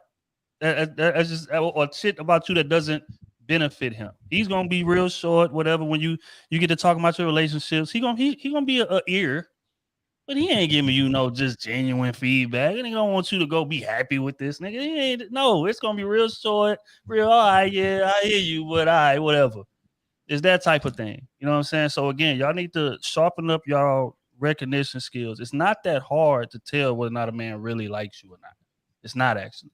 But women complicate shit because you be liking him and you be wanting him to like you genuinely. So now you looking at shit with rose-colored glasses, and then you're gonna lean back on, whether or not to get a sex up. You can get a sex up to a nigga that really like you on day one, and he'll marry you. That's me. As just honest. Or you can just wait. Describe Shannon. That's a fact. Or you can wait to give him the sex for a year, and he can get the sex and dip off like he was never there. So again, stop using sex as a determining factor about whether or not that man really like you. Sex ain't shit, but exercise with an amazing ending. And when y'all get that through y'all head and learn to recognize the real signs and the real red flags that have nothing to do with sex, y'all gonna be better off. But if y'all keep using that shit as a determining factor, y'all gonna keep getting finessed. That's all I gotta say about that. I agree with that statement. Yeah, I don't know. I don't know a time. Time whenever it's right. I guess. Man, he said Trill hit it on the nose. Like, you need to find out what his intentions is. All right, that's, and I do think that I don't think that everybody that you dating, you need to be giving him box because it feel right on a date that you need to give him box the same night. Like, I'm not doing that. However, I think that I know what's natural when a man and a woman, when they're getting to know each other, if it feels right, naturally it's going to happen. So whenever that time is, that's whatever that time is. I don't know if it's a week. I don't know if it's 6 months. I'm not going back and forth with people about a goddamn time. I just believe whenever you feel as though it's right for you, at the end of the day, just don't be playing games. I'm just not with the games, right? Having it, with the Steve Harvey set number, right? Like, everybody is different. This person, right? Y'all might be vibing, right? He might be honest, open, and transparent with you, and y'all both being open and honest and transparent with each other, and everything is right. The more open that y'all are, the more both can see each other's intentions more so than anything. And ladies, don't. I will say, once you do, though, we got to be fair. Once you do start giving up the box, y'all start, not paying attention to red flags. Not that everybody don't got red flags, but women, I think that it's more to your favor to hold off just until you can really see if this person is what this person's real intentions on with you. Because the minute that you give up the box, it seems like I throw all logic out the window.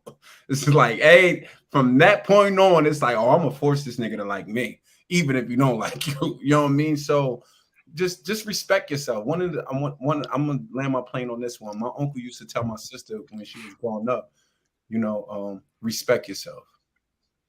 That's it. Damn. Just respect yourself. I got pushed back on one point Trill made about the first day thing. Like, would a man marry you after hit you on the first day? Yeah, but that ain't the average. Though the law of average is gonna work out for you if a dude hit you on the first day. Just a thought. You'll be surprised at how many men are married that don't want to actually admit that they had sex early with a woman. If they didn't admit it, Shannon, I can't get a number, so I'm not gonna go with that on you. So that's my point. It's immeasurable. It's you know, we have to just go by how we feel. It's not like, I don't think anybody's ever done a study on that. Like, how soon after you had sex with your wife did you get married? But I know I had sex with my last wife after 19 days, and that was long because I was holding her back. Right. And one on the panel. I guess it just depends. But that's the thing about it, Rick. You don't. So you couldn't. What? Well, no, it's because it's individual. It's all dependent exactly on the woman and the man you with. It's all dependent on the woman and the man you with. That's why I say I couldn't give a time. That's why there's no time. Facts. Because Facts. it all depends. You might got listen, ladies, sometimes you might meet a guy in the beginning. He might not be more, he could be shy. What if you dealing with a shy person? So he's not really open. He likes you, but he might be shy. Some dudes is off the porch late.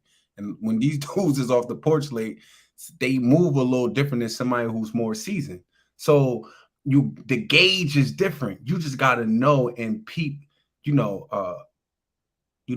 just gotta watch for everything. Be aware. Your awareness got to be up at the end of the day. So that's why I can't really give a time, man. Some people, some women that and Trill hit it on the nose. Man, it's men, we got patience. All right. Women, y'all be having a best friend. This nigga been around for 10 years. He been waiting 10 years to get the box. Oh my God. You like me like that. You don't watch you go through situations, from relations to situations, from one nights to crazy nights. He was just waiting. And you felt as though that he, you know what? Let me give him some. And then y'all whole thing changing. Y'all not even friends no more. Everything done switched up on you the whole 9 yards because he was 10 years. So at the end of the day, like you don't know. You really I would just add this point, I agree with most of everything everybody's saying. The longer you make them wait, the more you find out about them. Most times it's like that. You know what I'm saying? Yes, dudes will will wait you out. However, their character is still going to be revealed at some particular point. So the longer you make them wait, the better. And so also, you also need to be figuring out, is he husband material, and just not sleeping with the dude because you feel some type of vibe that you like him like that. You need to be figuring out, is the dude that's going to be your provider and your protector, as opposed to, is he just going to give you some good pipe? That's how I say it. Man, you know what else, real quick, since we got a lot of women in this panel, I'm gonna give y'all a gem that's gonna help y'all, man. Because y'all right. A lot of these niggas are Denzel Washington caliber actors. But one thing that don't lie is the consistency. Which is going back to what Humble Dad said. If you make a nigga wait for a long time, during that period, he gonna flash like a barrage of interest. But it's gonna be in spurts. It's not gonna be consistent. Whenever I feel like you slipping, or whatever I feel like you getting a bit of distance between me, then I'm gonna step up my interest. Oh, baby, hey man, let's go do this, or let's go do that, let's go do that, just to pull your ass back in closer, and then be inconsistent again, right? Because I'm dealing with you at my convenience when I don't really like you like that, right? But when I like you like that, there's gonna be a bit of consistency here. It's gonna be a daily, weekly type of situation. There is gonna be no drastic drop in frequency in which I'm reaching out to you, in which I'm initiating conversation. I'm initiating dates. And that's what women get fucked up at. Because again, they'll start liking the dude so much that they'll forget, damn, we done talked 10 times this week, but I initiated 9 of them for real. He didn't really initiate it like that. Like he's responding to me here and there. So because I like him, I'm gonna trick myself into believing that we actually giving equal effort in this thing. But in reality, he ain't really giving that much effort. So y'all got to stop doing that. When a man really likes you, there will be no drastic drop in consistency. He going to be, you know what I'm saying, turning because I want this shit to actually last. But if I'm just here for the sex, again, I'm going to deal with you at my convenience, and I'm going to step up my efforts when I feel like you distancing yourself or you slipping. So that's what y'all need to pay attention to. And I agree with. Then comes the next problem, because they like that guy. Yeah, they like the guy they chasing, and the consistent dude with the heartbeat consistency. Oh, he's corny. And the thing is, but and you gotta look at it. I agree with both of y'all saying, but it also depends on the caliber of man, because sometimes we might like you. We know we taking our time with you. We got the patience with you a little bit, but I'm not a virgin. And you ain't giving me the box, and so I'm still getting busy out here. So every now and again, as you say, it might not be a drastic drop of consistency, but I might go a couple of days, like, because I'm busy over here. Like, I still like you, and I enjoy our conversations with you, the whole 9 yards, but you're not giving me none right now. And until I get it, and we can still talk to a whole nother level, until I'm nailing you on a consistent basis, I still got to get my, you know what I mean? I'm in Atlanta for the weekend, like, you got to understand, respect that. Like, I'm just speaking on how the guys, and y'all understand when I'm coming from, how men can operate. You could really, that's what happened with my ex-wife. Like, you know, we was young though, like, we was real young. And I was her first. However, like, you know, that takes time and a little patience, a little bit. But I've been off the porch, so I'm out here. So I wasn't and I'm going back to when Chirps was in. You know, anybody had that next tell, y'all understand what I'm talking about. So, like, I'm out here, and I wasn't as consistent. I was consistent, but not as consistent that I know. Like, you understand what I'm saying? Because I was trying to drag it out and try to have some patience. Like, this is long term. Sometimes we do that, you know what I mean? But I do agree with all of the principles that you were saying, though, Trill. I'm gonna say this and leave this alone. For both parties, time reveals all truths. Mm-hmm. It's just that simple. Yeah, I was gonna say something. I think Ricky then summed it up, man. Time tells. I mean, it's like a hit or miss, right? You be damned if you do, damned if you don't. You know, you can wait and it still not work out. You can give it up, and these motherfuckers been married for 24 plus years. But you also got to keep his interest too, though. Don't that? Oh yeah. You don't want to say like you ain't got to put no work in, because baby girl, you got to earn me too. Just like I'm earning you, you got to show that that you worthy for me to spend the rest of my life with you too. So don't think that you have to. You got to be lazy at this point in time. You know what I mean? Don't translate what we're saying like is everything is just the man. You ain't got to do a goddamn thing. Like, don't do that. And I appreciate that. I was just curious real quick. Are we teaching young dudes that if the woman is not giving it up, then we go get it elsewhere? I don't think nobody said that. Okay. I don't think I would never advise that. Yeah, I would never. But we would be remiss to sit up here and act like that ain't what's actually happening. That's right. Yeah, I'm not talking about what actually happened. I'm talking about what's the advice like. Oh, okay, yeah. Well, the advice is, you be a stand-up man, bro. Like, you wait it out. You be patient with that good woman. If you really like her and you see this going somewhere, you got to practice discipline. You got to go out here when you want to exercise them 6 women that's in your phone that you was talking to before you entertain her. You got to block all them women. This is a one-woman type of situation. The only other women you need to talk to is the women in your family. No, this is what the advice would be. That's on the cover of the album. That's the warning on the album. We've been following Rico Love on Instagram, man. But on the flip side, just like what Trill said, right? If again, this is intent. This is intentional dating, right? This is intentional. We ain't talking about some. Come on, man. Let's keep it thorough. You know what I'm saying? This is intentional dating. So if you putting towards effort to a woman, even though if you ain't hit it, you're gonna have access to her when you want to, and she should be able to have access to you when she wants to. right? That time and the interactions between y'all gonna let y'all know, okay, I'm always with her, she's always with me, you know, besides work and things that got to get done for you to take care of your business and her and vice versa. You see what I'm saying? The interactions between y'all should be letting y'all know if y'all serious, but if it's some up and down shit, then you kind of know what it is. I'm just trying to see if we're trying to fix what the problem is. You know what I'm saying? As it relates to the black family. If we have dudes out here saying, well, since I can't hit the chick that I really like, then I'm going to go over here and hit another chick until I can get her. Like, that's just some really bad advice. You know I agree. But most of them already most guys, even when they bagging something new that they really like, he was already in a sexual relationship with someone already. He probably didn't stop. Just be making arguments.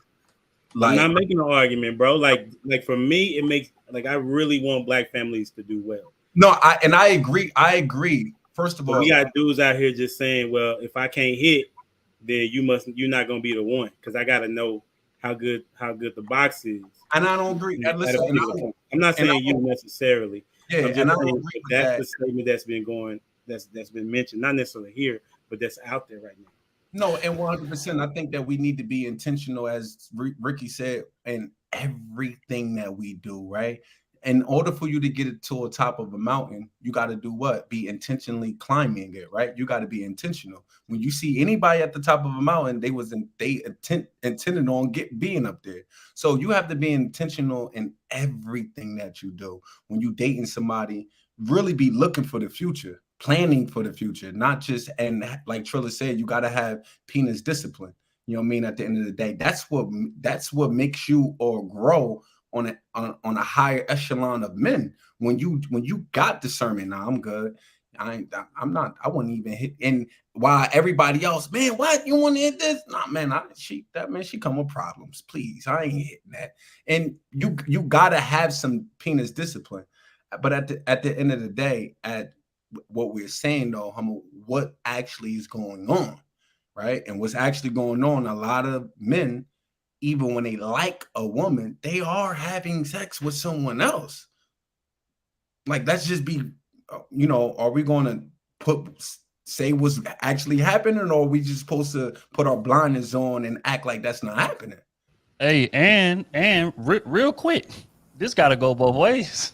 It's the same way men out there exercising their options with our little roster that we had before we came in here. She's still letting her ex smash too, while she's waiting this out to see where this thing is going to go. I heard a lot. Right, we ain't gonna sit there and act like women don't, again, women hate adding to their body count. So while she making you wait, it's a great chance. Now, I'm not saying it's all women, and of course it ain't none of the women in this chat.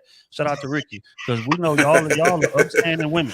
We would never accuse y'all of that. But what I'm saying is this: it's a lot of women out here, while I'm entertaining this man, while I'm trying to see just how serious this shit is gonna go, I'm gonna call my ex to come through that I know that the sex is gonna be good, and he gonna get me right until I can determine what your fate is. Y'all got to stop that shit too. If we gonna stop, they go both ways. Big facts, and that's on, man. You heard women be saying that, yeah, they normally deal with the familiar penis, so they won't have to keep adding mad different bodies to them. And so they dealing with their old situationship, or that guy that's been, every time she gets in a relationship, she break up, she go back to that situationship, and then until she finds somebody new, like the replacement holder, the man the replacement holder. Big facts. So that's what happens on both ends. It's just not a gender thing. It happens on both ends, and if we're going to stop it, you need to stop it as well. I agree with that. Hold on for anybody to say anything. I want to get Luis and Rio in there.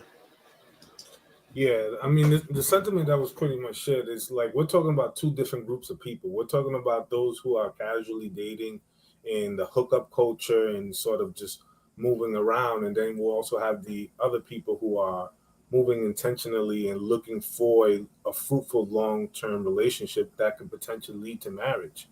You know what I'm saying? And what happens is that we conflate the two at times, because these people who like this individual but know that they're not good for them, they break up, and then they still are dealing with that individual until they find a better, candidate or suitor to kind of move forward with, right? So they haven't done the detachment. So even when they get into that next relationship, they're still attached to their ex or the person that they were previously involved with, because they haven't put in the time or the work to detach themselves from that individual, you know, because they know as soon as homeboy slips up just a little bit and the dude posts or even slides in her DMs, she's already on one, you know. It's just automatic. She still hasn't detached herself. And even it goes for men and women alike. You know, you have to kind of detach yourself from the people that you previously were dealing with, you know, in order to move forward. But unfortunately, that's not really what's happening more times than not, especially if you're trying to move in an intentional manner. All right. Rio, what are your thoughts? So my thoughts on the initial question is essentially I feel like women need to stop trying to initiate next levels in the dating experience. Let the man do that. Let him drive the boat, right? Don't begin to complain if things aren't moving at the pace you want them to go. Just believe that's the pace that he wants it to go and decide whether or not that's good for you. I think oftentimes we get these ultimatums and we get complaints about, oh, well, it's time for you to commit. How come you're not doing that? How come I haven't met your family? Why don't you come meet mine? Public displays of affection, work events, places of worship, all of that stuff. If a man really wants to show you next levels in the dating experience and he's comfortable doing that, he'll ask, right? And I think that's when you know it's genuine. Be a vibe when you're together, but don't press him about where we need to be going. Naturally, let him steer the boat. I think you'll find out what you need to know. All right. Anybody else want to chime in on this one? Or you want to hop on the next one? I don't know if you've been listening. Hey, look, I'm gonna hop on the next one. All right, I hear you. Hey, shout out to the panel though, all the kings. Appreciate you, sir. Appreciate the super chats too, and the VIP. I think you bought all the rest of the VIP tickets, man. It's unfair. It's unfair, man. Hey, it is what it is. Shit. If you guys just tuning in, welcome to King Talk. Make sure we get them likes up. Also, make sure you subscribe to the channel. We got a few more super chats that came through. It's only 4, so it'll be real quick. Doug Will with the $5 super chat. 5 to 6 months, Ricky. We better be getting married, and she got to be a virgin. But like I said, Doug Will, if you messing with a chick and you trying to be serious, that's what you're supposed to be hitting for anyway, right? Mm-hmm. Now, if you stabbing, stop lying. No disrespect. All right. Black Titan with the $20 super chat. Appreciate you, sir. Says Shannon, they got the skulls. I don't know what that insinuating, but we're going to keep it on a positive note, Shannon, so no worries. Black Titan again with the $20 to get the likes up. Thank you. Let's get them likes up, family. Black Titan again with the $20. Get the likes up. So, yeah. We got a She Critique coming through again. Quest looking like Elroy Preston. Don't you know good? Don't you know no good? Shout out to a She Critique. That's because I got my mechanic shirt on. You know what I'm saying? Got my mechanic shirt on. I'm about to work on some engines tonight. You dig? Demon time, boy. Y'all kings on tonight, boy. All right, y'all. Hit that like button, man. Get your tickets to Atlanta. It looked like Queston brought all the VIP tickets, but no worries. We still have some general admission tickets left. It's going to be a vibe. It's no bad seat in the house. It's just a little bit more perks with the VIP. I think DC going to be next, man. I don't know. I heard it's cracking in D. The DMV. Hey, JR, fuck that. I'm feeling the type of way. If Tampa ain't on the next couple goddamn. Oh shit. Come on now. I got the shit laid out for you here in Tampa now. All right. Well, I just want to make sure that people gonna want to rock with Tampa. I don't know if Humble Dad all y'all Chicago ass niggas why up you there. mention my name, bro? Y'all better want to bring your ass to Florida. You know we got come on now. We got the nice. Okay. As long as it ain't hurricane season. No. Not during hurricane season. We're not doing that. Okay, right. So when is hurricane season again? Hurricane season ends because we're in hurricane season now, I think. Hurricane season ends November. Basically the end of November. Yep. Okay. Well then when does it start? I think it started in June. Starts in the summertime. When summer hits, June 21st, whenever summer starts. Hey, let them know. How in the fuck you know, Mr. Minnesota? Bruh, I keep telling y'all, man, I've been everywhere in Bruh. this country, man, from sea to sign and sea, bro. Okay. Been everywhere in this country. All right. All right. So I know we've been talking about body count, right? Ooh. Here we go. With me if I That's what y'all been talking about. You said it yourself. How can you be high value? Let me play it over again because I know it's kind of low and I can't turn it up. So just everybody mute up. Make sure the user experience is good. All right. You said it yourself. How can you be high value? If 50 men have slept with you. What if I've just been single for a long time? No, unacceptable. Why is it unacceptable? A body count is probably the #1 most easiest way to judge the value of a female. I actually think that no, I'm going to say this. I think 99% of the world's problems, and no one's going to understand this, but if you can extrapolate, if you can listen to this statement and extrapolate it out towards society at large, I think 99% of the world's problems would be solved if females walked through life with their body count on their forehead. Because it would prevent all of the disintegration of morals. It would prevent so many things about the world. But you know what? There's like a lot and women would be like, to be with me as a man, I don't want to put another number on my forehead. You have to be a good man. They wouldn't stop fucking these idiots and stop being idiots. And all the idiocy would disappear. All the degeneracy would disappear. Families would return. Virgins meeting their first man, staying with him her whole life and being proud of it. Couldn't we go back to such a beautiful age? All we have to do is start putting numbers on girls' foreheads. We could fix everything. All right. Do you guys agree with this gentleman? He says if you put the body count number on the forehead of women as they walk around, the world would be a better place. Who's the one putting it on their forehead? Maybe themselves. No, you never admitting that. JR, don't do that. We have the technology. We have the technology. It would generate automatically. Oh man. Automatic. Shame. I didn't hear no lies. Shame. Who heard a lie? I mean, essentially what he was saying is, bring back shame. Shame. That's essentially what he was saying. Andrew Tate was essentially, reintroducing back shame. And one thing that I kind of thought about was, we used to marry, until death do us part. Today we marry until love dies. We used to marry, to have sex for the first time. Today we marry to stop having sex with everybody else. Ooh, that's a bar. You know what I'm saying? So the perspectives have done a complete 180 in terms of how we view sexual promiscuity within our society and how it's portrayed in popular culture. And I guess the proposition that he was trying to allude to was that the way that we kind of fixed all the ills within our society is to bring back shame.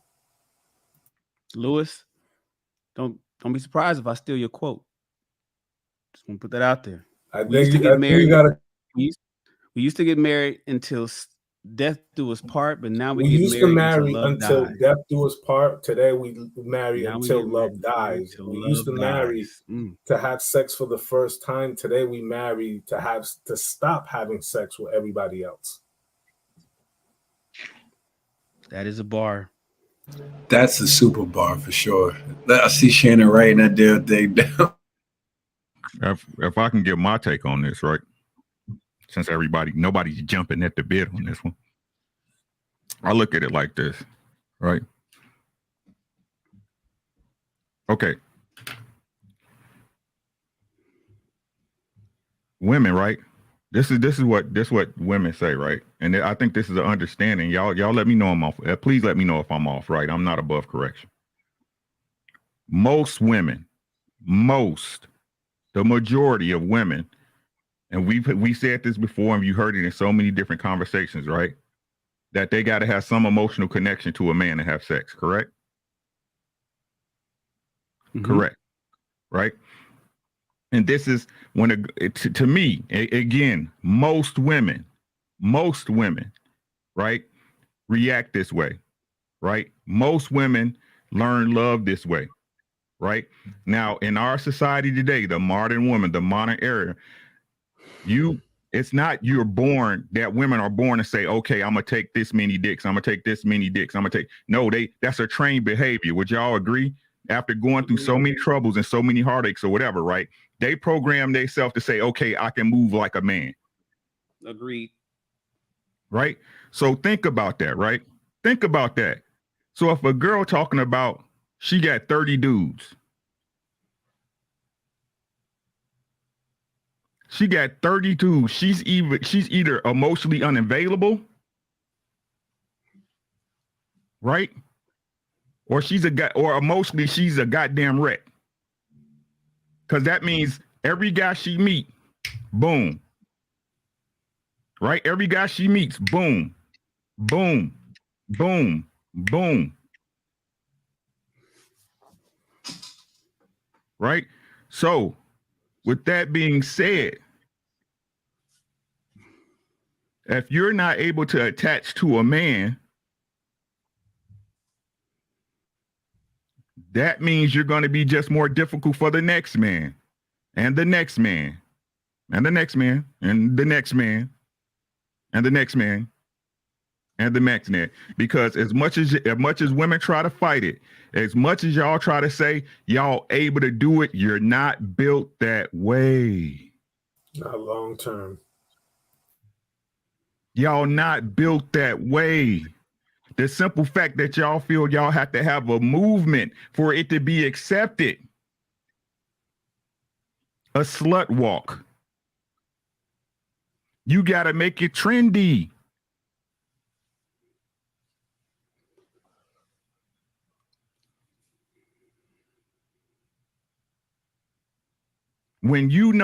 Before you were jaded, right? Before you would put stuff in your head about the feminism and the mindset, what you thought about from the beginning was getting your Prince Charming, even though, that's a little bit over the top, right? But marrying a man, having kids, getting a white picket fence, and living your life off happily ever after with two and a half kids and a dog, a nice car, and a stainless steel refrigerator.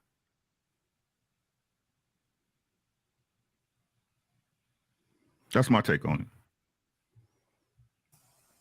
I mean, but Ricky, I'll take it one step further.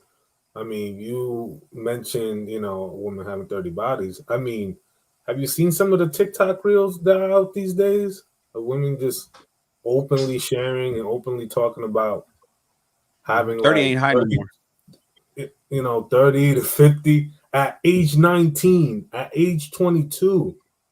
Age 24. 30 is in the 20s. Because I talked to I talked to a lot of young people, especially people that are out here in LA that's in fashion. 30 for women, I'm speaking, not men. For girls, 25-year-old girls here in LA, in the party scene, at the club, at the highlight room. 30 is that's a late day at the gym. I'll tell y'all what, man. I don't really think nothing's gonna change. Like, to be honest, if hypothetically speaking, if this scenario came about, I don't really think anything's gonna change. And the reason I don't is because the women with high body counts that are attractive, men are still gonna have sex with them. They're gonna still kick it with them because, again, we know her body count is high. We know, that she's very skilled at what she does. Those type of women are not gonna get married then the same way that they don't get married now. If you done been out here in these streets and you done dealt with enough women, it's not hard to tell who body count is high. It's just not. Now, if you don't have much experience with women, then that system will help you tremendously. But if you've been out here, like, hoes. Again, I don't fuck that. You know hoes compared to the women who are upstanding, very conscious of who they get a body to. It's a drastic difference in how they carry themselves for the most part, right? So for that reason, I don't feel like anything could change. If they had the number on their forehead, there's the same freak, the same toss, the same pass around, dudes will still be hitting her up at 2 a.m. the same way that they doing now. And they'll still kick it with it the same way that they do now. And the girls with low body counts who carry themselves like they have low body counts will be the ones to get wife still. So I don't feel like things would change too much, given this, hypothetical situation. Yeah, but I'll add Trill, They I'll got, add they got a whole support group now. Niggas are still pipe. Yeah, they got a whole support group amongst themselves. They're not. It's not so much embarrassed. The embarrassment is gone. The embarrassment is gone, and so, just when sex is a handshake these days, ladies and gentlemen. Sex is a handshake. Getting to know somebody, you learn everything you need to know just looking at their Instagram page. You know how many cousins and sisters they have. You know where they travel. You know what kind of food they like. You know what kind of pet they own. You know what they wear, on what days they wear it. You learn so much without ever having a conversation. People, the youngsters I'm talking, so they just, now that I've gotten now, and they investigate you like they do full on investigate. They learn about you. They scroll. They see. They study your story. They see where you are. They see where you're moving. Oh, you at the gym today? Oh, you in the sauna this time? Oh, okay, you over here you like to eat that particular food. I see you always have that pizza. Okay, cool. Next thing you know, what else is there to talk about besides catch the new movie that came out on Friday on Netflix and they smashing. It's a handshake. Sex is a handshake for the young ones today. I'll tell you what else. Real quick, what else? There's a new sucker born every day. And one thing that we're not touching on is the attractiveness of these women. What do these women look like? This is what we're not touching on. It don't matter what number is on her head. If she is attractive, there's a nigga out here that will marry her. Why do you think porn stars are some of the most married women in existence? They just do it on the low, but they have husbands. Why? Because they are attractive. The same way that these chicks with OnlyFans and all this, chicks that strippers, chicks on poles, all of that. These chicks be having real live boyfriends. Why? Because they are attractive.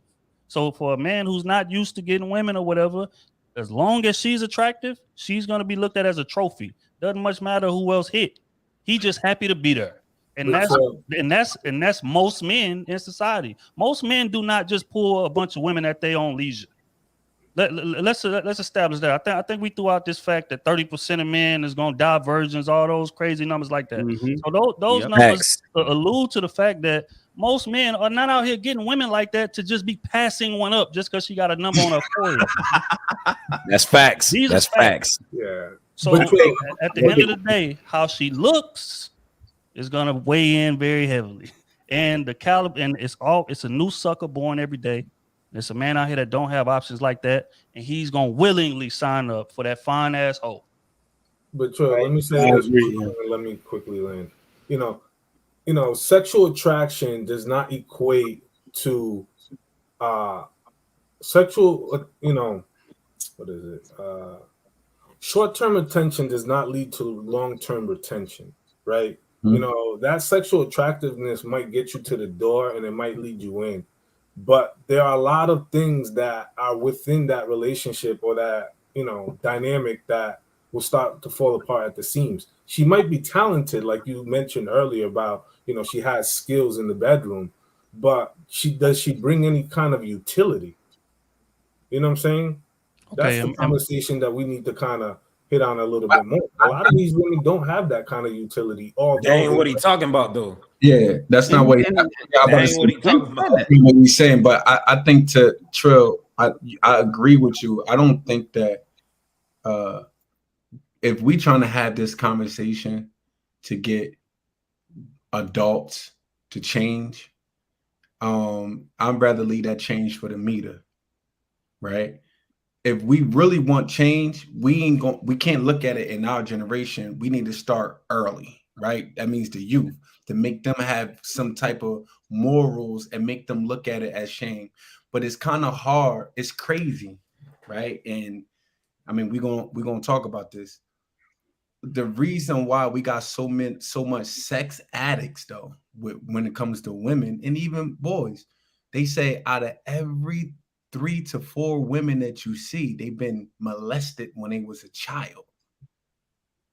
Out of every 3 to 4 women that you see has been sexually or molested when they was little girls. And then they say with men, out of every 15, but they say that number is actually wrong because most men don't talk about that they've been molested. And a lot of times, some of us men, if it's a woman when you 12 years old and it was a 22-year-old touching on you, we look at it as a term and endearment. So it's a lot of men that don't even tell their stories, and especially if it's same sex, older uncle or somebody close to the family touching on, because he don't want you to view him as, you know, as thinking that he likes men. So, but they say that number is closer to what the women, the therapists and the psychologists and psychiatrists, they saying that number is close to 1 to every 7 to 10 boys has been molested when was young. So when you see these promiscuous people today, a lot of times it's trauma. A lot of this is really trauma. And, you know, so I think that when we men, we want to be the leaders. I know some things, if you don't want to be a leader, you should never been born a man, right? So at the end of the day, we have to take up that mantle to protect our babies so they can grow up in a secure environment, and we teach them a certain level of morals and make sure, and we shame some things. Oh, you do this, you as we say, bring back shame, allowing them to feel like, no, you can't just operate the way how you want to operate. You represent us. You represent the family. You represent not just yourself. You're attached to a group of people that is civilized. So you have to conduct yourself in a certain way. So I think that when I'm leaving that change for the meter at the end of the day. But I think if we go after our babies, then we can see the change that we would probably want. You know what I'm saying? I thought it was an interesting point that how you made it, Trill. Like, I don't know how many people went to college. I think about because you said that it wouldn't change things, right? I think about it in college, like everybody knew who the hoe was. You know what I'm saying? Like they knew she had a high body count, and it literally did not change anything, right? So if you put the number on their forehead, and I would say even if they're not attractive, because dudes be trying to get what it is that they can. You know what I'm saying? It really wouldn't change much as I was thinking about the statement that you made. So it's really a matter of her deciding that she does not want to be a hoe. She doesn't want to have a high body count.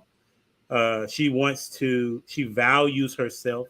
That's the thing that women kind of get lost in. I'm giving my body away. That literally means you don't value it, because that is your value, right? Your womb is your value, and you're giving it away most times for free, right? And so I would echo what you're saying. I was like, that makes sense. In college, dudes ran through the easy chicks, and they knew, and they didn't stop. And the chicks that didn't give it up, you know what I'm saying, dudes, you know, knew how to approach her, and they wanted to do something. They wanted to be with her in a different way. You know what I'm saying? And just real quick, let me add on to that. Those same women you talking about, happily married now. Go ahead, Rilla. Well, I was gonna say they happily married now, but are they married? They're married to the man that they qualify for at this point. I would ask how many like those women, you're right, because I think on one show we talked about how women go to different cities and reinvent themselves. One thing we kept talking about with that number, no, I actually agree. I think if dudes saw a number on the female head and knew, okay, she got a high body count, that's the hoe, I know I can play with her. That's not who I commit to. Every man on this panel wants as closest to sweet, demure as possible. Ideally, right? If you see somebody with a high body count, they got it tattooed on their forehead or whatever, that's who I play with. What Ricky said, you ain't gonna pass on that ass or something, whatever he said. That's not who you gonna commit to, though. So those women, to y'all point, I didn't finish college, but I do know, you know, niggas knew who hoes was. But even with that, that's not who those niggas was committing to. They was playing with them. They got played with, ran up, ran through, ran down, all up through there. And they might raising this hand. No, real. I know some dudes that. Well, maybe y'all do. Maybe y'all do. Maybe may not be the trend, but I'm just saying. Hello, motherfucker. Maybe y'all know some cats that actually ended up marrying the hoes in college. I don't know. What I know on average, or from my life experience, is that those women went where people didn't know who they were in all of their past, which is why y'all keep saying, wait, Trill. That's why y'all keep saying, go ahead, finish. It makes sense to ask a woman her body count because she ain't gonna tell you the truth anyway. Right? So here's what I see happening, and this is why I'm the eternal optimist, right? These kids now, the same way my generation was like when we grew up without our dads, and we said we never gonna be the fathers that we saw our fathers be. Some of us, those who grew up without dads, strictly talking about those who grew up without the dads. These women, these young ladies are looking at these sassy ass heifers, these aunts and aunties and mamas who tried to teach them how to snake the system and get off on EBT. They looking at the same thing, and you see a lot more choosing like, I don't want that for self. Now, I ain't saying it's in mass. I ain't saying it's in law. I don't have the data and the stats. I did not go to blackdemographic.com. I'm just telling you for what I see working in the city, working with these shorties and talking with these shorties. This is what I'm seeing for this generation. And I'll tell you what. Hold on right quick. Let me respond in real quick. I tell you what, and this is another thing that we ain't really touching on. Just because she's a known hoe, don't mean that you gonna have access to her. That's the part that we leaving out here, right? Because if we gonna keep it real, a lot of dudes, they call a chick a hoe all day long, but he'll never have a chance with her. And that's why I say it depends on what type of man you are, right? And what your options and capabilities are. Just like you saying, oh yeah, I see the girl with the whatchamacallit, and I'm gonna play with her. Yeah, you gonna play with her because you got options that you could tend to, you know what I'm saying? Once you get done playing with her. Every man ain't got them options. Everybody ain't got them options. And so that so essentially all I'm saying is that True, you saying that from a light skin perspective. Nah, man. I was just talking. Nah, nigga. Nah. Everybody ain't got them options. This come from a dark skinned nigga right here. That's facts. But on the other half of it, though, and hey, everybody got valid points, right? Everybody got valid points. I want to let y'all know because this ain't no one-shot deal on something like this if it was to happen, right? But what I want to talk about is the unspoken knowns, right? The unspoken knowns, right? That plausible deniability a motherfucker right now, right? That plausible deniability. Again, shout out to what you just said. You might be a hoe, right? You might be a hoe, and it might be known, right? But it ain't never said, right? So when you roll up on her, you know, she like, what you talking about? I'm a hoe because you're not sleeping with me, blah, blah, blah, because I ain't sleeping with you, right? No, it's a fact of the matter if the number on your head, bitch. Right? Then any man worth his salt. You know what I'm saying? Your approach and your play would be totally different. Your understanding of how to approach and how to move with that woman if you got them options. You see what I'm saying, Trill? Right? If you got them options, yes, right? sir. If you got them options, would be totally different, right? It wouldn't be okay. Oh, my counter gonna reset to when I move to LA from bumfuck. You know what I'm saying? Right? So, but again, it's the truth of the matter, though. It's really depending on what type of dude you is, what type of options you have. It all comes down to choice. I think the options thing is a very good thing for us to talk about, especially since we probably got some bachelors who watch this show. Hypothetically speaking, let's say, for instance, we had an eligible bachelor and we was going to help him vet, right? And 50 women out of our following has to go through this vetting process. You got about 10 of us right here on this panel. Some of us going to say all the fat ones step out of line. Now I just got smaller, right? Some of us going to say all the wigs and transformative makeup step out of line. Now I didn't got smaller. I'm with you, Shannon. Some of us going to say high body count, step out of line. Now we didn't got smaller. Can you cook? Step out of line.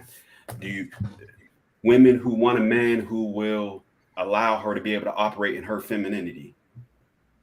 If you are not that, step out of line. If you're combative, step out of line. Are you still childbearing age? If you're not, step out of line. Who is he left with?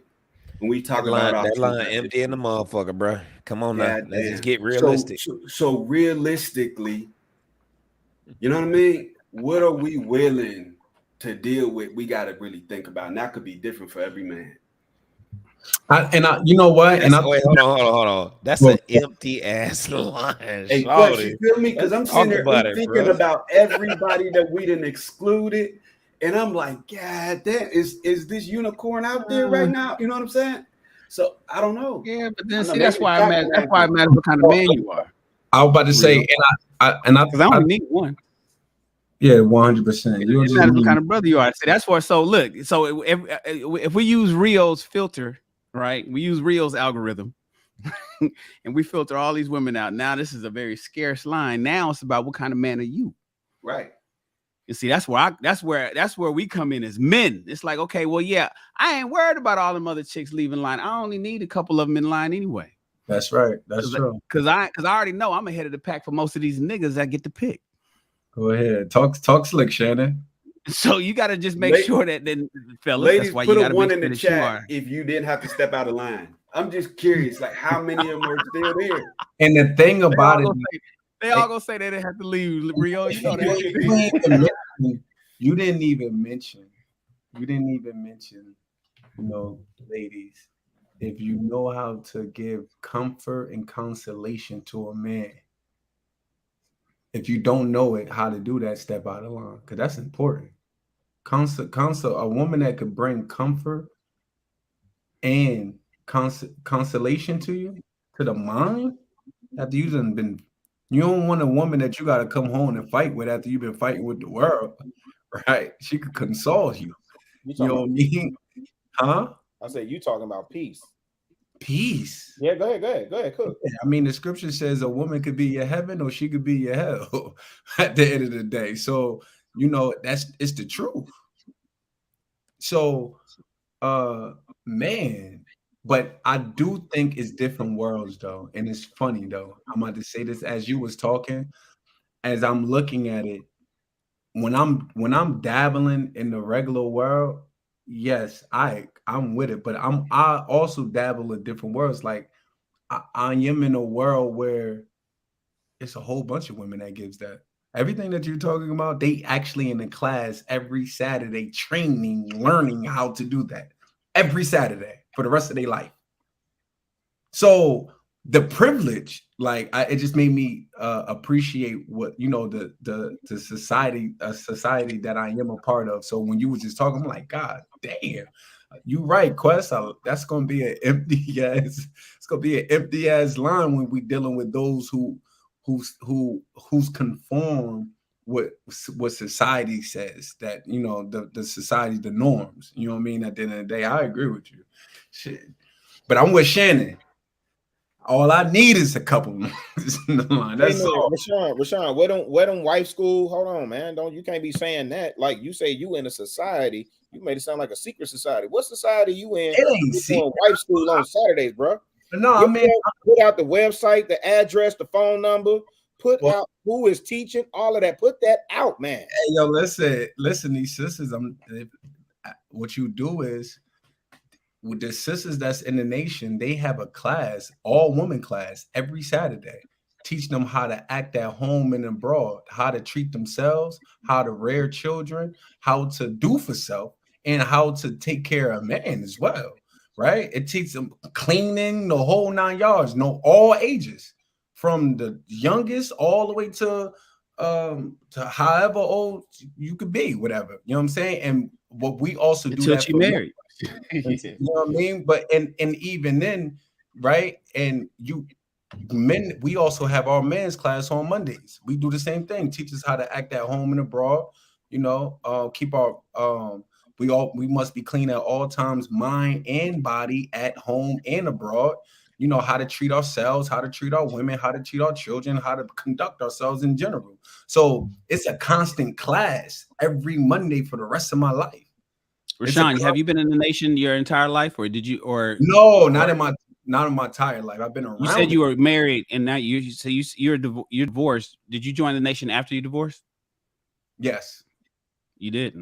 Yeah, I joined. I wonder what the divorce rate. I wonder what the divorce rate is for the Nation of Islam. Low. All right, low. I mean, when I tell you, Shannon, low, it's extremely low. I would imagine. I mean, when somebody get a divorce, it's like, what? like it's for it, you are kind of like, no, y'all got to work that out. You know what I mean? Why is that, Rashawn? Long as there's no extremes, right? Long as there's no extremes. We don't tell anybody your wife cheating on you and the whole 9 yards. We ain't telling men to speak stand. You know, it ain't no irreconcilable differences in the Nation of Islam. It ain't no because I'm not happy. Yeah, no, it's not. Yeah, 100. It's not because of that. Definitely. I woke up one day and I'm just not happy. Yeah, I'm curious as to why you think that marriage rate is low. Is it because the nation looks at marriage as a covenant between families? Oh, we don't do boyfriend and girlfriends. So we don't do boyfriend and girlfriends. You ain't gonna never hear nobody in the Nation of Islam talking about, yeah, this is my girlfriend. Like, what I look like demote myself to that. Respectfully, I'm not telling anybody else how they operate, but in the nation, that's a demotion. You know what I mean? Yeah, this is my girlfriend. We don't do none of that. We don't play house. It's not. Why though? Why is that? Because we court. First of all, if we both in the nation, that means we believe in the same thing, right? We believe our ideologies is the same. Only we court to figure out if we compatible. If we compatible, we see what our pros and cons with each other. We put everything out on the table. Everything is on the table, and then we see, all right, this is what we want to do. Then we go. Then we court to get engaged, to get married. You know what I'm saying? All of that, you got a girlfriend for 2-3 years. They ain't doing none of that. Equally yoked. You equally yoked. You know what I mean? And even when you dating somebody that's outside the nation, you still want to operate underneath the same matter, because we got classes that teaches us how to court. You know what I'm saying? I'm not just talking to you. I need to speak to your mom and your dad. I need to see who's in your life. I need to speak to every goddamn body, because the people that surround you, and if we smart enough as men, we got to know that our women are heavily influenced, and people in general, but definitely our women are heavily influenced by the people that they surround themselves with. So I want to know who you surround yourself with. I need to see how they think, because I need to see what problems, I need to see what baggages you bringing into me. So at the end of the day, so I think that I'm not telling anybody they need to join the Nation of Islam, but I think that the strategy or the means, the method that we go by, I think that that's something that can be picked up and used as we was talking about it on Friday, as you were saying, you was like, well, that's the nation. We talking about the real world. Yeah, you don't need to be in the nation. Let's just bring that. I see something that's working. It's low here.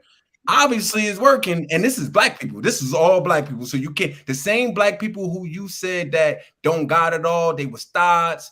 He don't respect women, was prostitutes, drug dealers, the whole 9 yards, changed their life and came into the Nation of Islam. And they operate on a totally different level. The same people who we look down on and just marked off and, counted out. These people are conducting themselves a different way. Not that we don't have problems, because you're gonna I don't give a damn who. I don't care how much you equally yoke. Y'all gonna have problems in your marriages. Let's just make that perfectly clear. This ain't no Aladdin, Beauty and the Beast type, Disney story. You know what I'm saying? At the end of the day, but we also know that we can work things out at the end of the day. I mean, I'm gonna be honest with you. I think within our community, I think y'all are the ones that have the template for marriage success, relationship success, which is what I always preach when I come on the platform. I'm like, yo, if we're talking about moving our community or our population forward, shout out to Dusto. Do we really even have a community? We do. Shout out to Dusto. Moving our population forward, I think y'all have the template, bro. I'm gonna be honest with you. I give pushback because yes, you're correct. I always say the Nation of Islam, this is not the majority as a people. It's not the you said it again. You said it's not the majority of us. It's not. It is. It isn't right. But it's as far as something that we can adopt as a people. I think the Nation of Islam does have a lot of things that we can adopt as a people, as a population, and to help move our population forward. So, let me ask you this. I was asking Rashawn that for a reason, right? So let me ask you this. If you and your wife decided to No.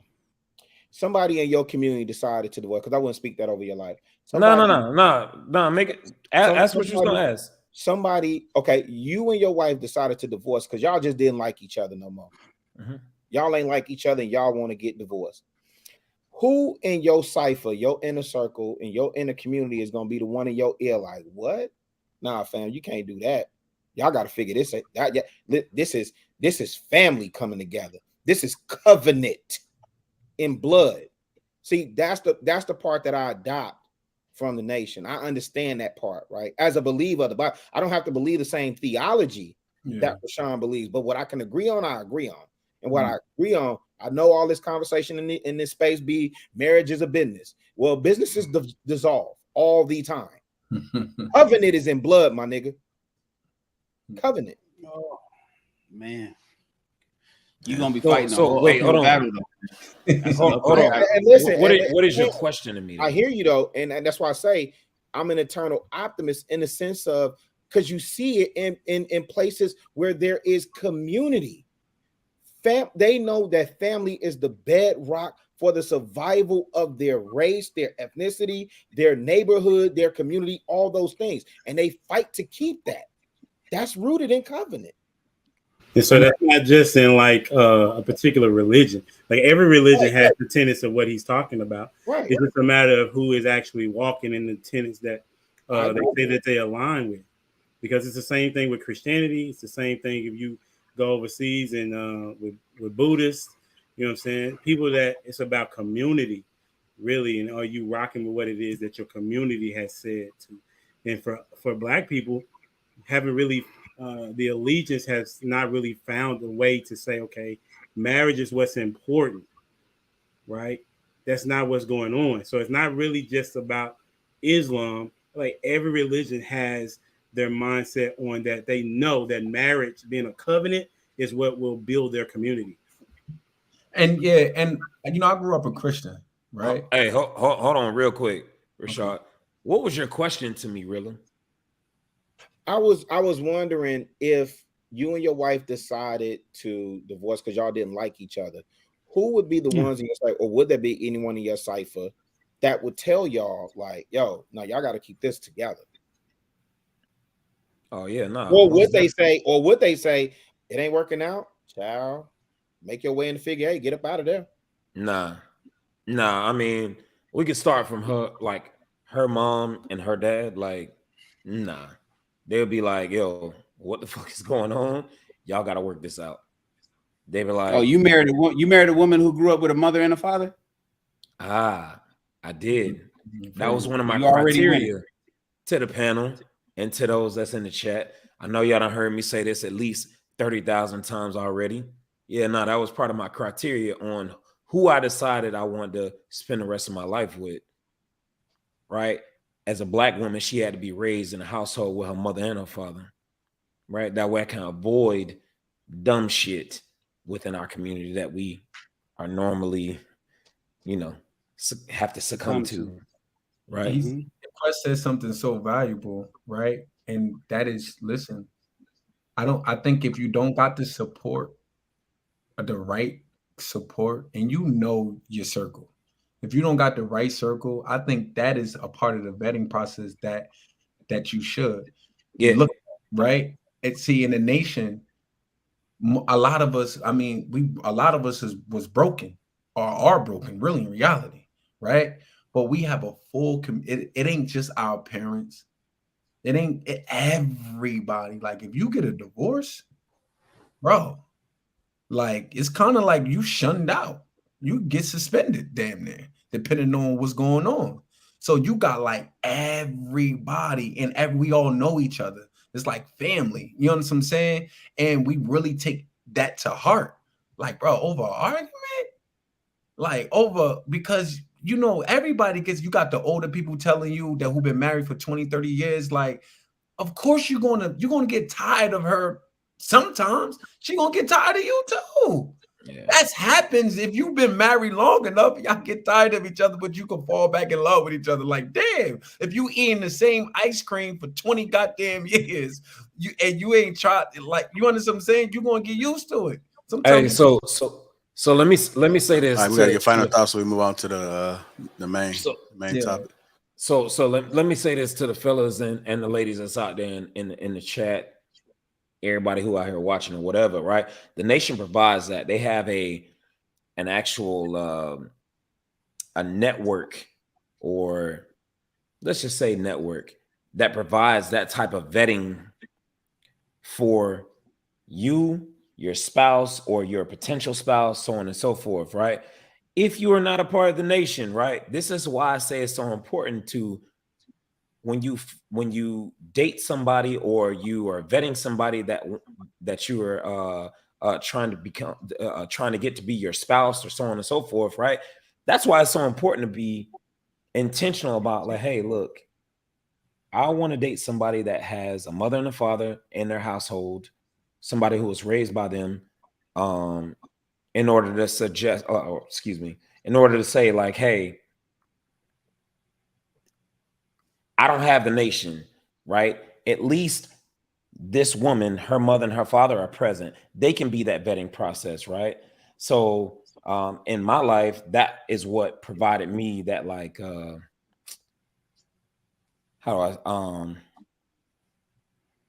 that's what provided me like that security when I was moving forward when it came to my old lady, right? Her mother and her father were like, all right, well, hey, she was raised in a household with both of us. There's no bullshit going on here. I like what she had going on. Bomb. I've dated women in the past that were like, she wasn't raised by a mother and a father. I could see she wasn't. There's a lot of things that bled over into our relationship, and I can see that clearly, right? So be very intentional, gentlemen. Like, be very intentional. Sorry to the panel. Yeah. Oh, y'all good. Guys, just tuning in. Welcome to King Talk on the Lapeef Network. Make sure we get the likes up. Also, make sure we subscribe to the channel. Appreciate all the support. Let me see if we got any super chats came through. Got a few. Black Titan again. $20 towards something he said earlier. Don't worry, all positive. So shout out to Black Titan again. Tia Marie 499 says Quest looking like he's about to perform a tune-up. So that's a compliment towards him. Nat P, whatever, $5. I agree. Shout out to you. Thanks for the super chat. Defonza the Great with the $1 super chat. So to you, appreciate that. Tia Marie again, $4.99. If Angela Simmons was walking down that one way with 30 on her forehead, are the ones who said she looking good still smashing? Says Ricky. Yes. Rio still smashing even though she got the 30 on her head. Smashing ain't marrying. Okay, there you go. Insania one, $5. All women have to do is just point at it. She could have 100. They don't have to work for it. Patrice O'Neill. So that's a quote from Patrice O'Neill. Appreciate that $5 super chat. Make sure nobody else has come through. I think that's it for right now. Hit that like button. Also, make sure you subscribe to the channel.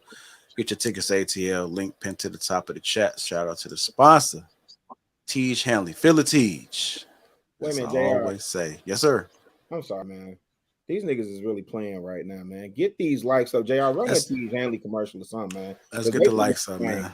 I'm gonna just shit, we could do a little cipher real quick. I know Shan ready. You know, like OG ready. Nah, Rashawn got 16 for sure.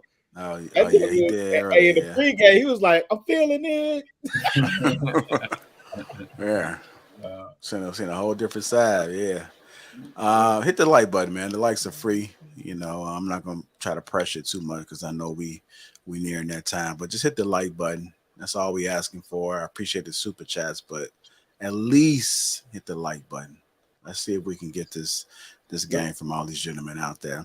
And then JR, I know you got to get the ball rolling. Let me just say this real quick because I know people tune in and we get new viewers or whatever, but I'm just going to say this real quick. The reason why we ask y'all to hit the like button is to work us into the algorithm. If you find value in the content that we provide, if you find value in these conversations, we need to get this in front of more people. So when you hit the like button, what that tells YouTube and Google, or Alphabet Company, however, and I hope y'all got in that stock split or whatever.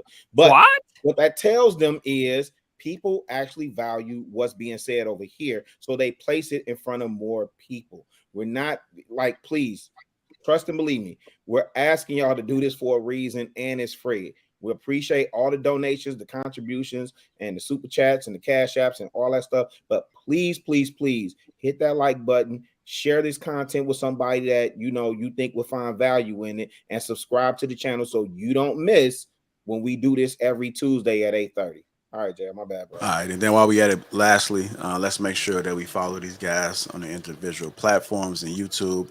We got Ricky Williams Boxing. Just put that in YouTube. It'll pop right up. Chicago Really, you'll find him here on Home Turf. Trill AC, Crew Season, doing big things over there. So make sure you guys follow Trill. King Rio, he's a great photographer. You can't see it, but it's Brown. Was it Brown Photography? Let me make sure. Photograph. Yeah. Brown Photograph. Make sure you guys follow King Rio over there. And you also found him here on the Lapeef Network. Shannon Raw, just put that in YouTube. You'll find the Quest Home Turf.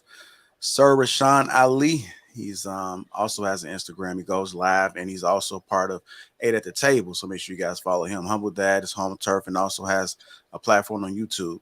So make sure you follow him. And Luis, you'll find him periodically. I expect to see more from him as well.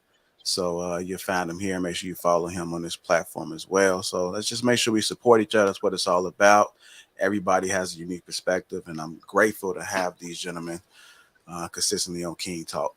With that being said, hit the like button. Let's move on to the meat of the conversation, because we know the ladies like the meat, right, fellas?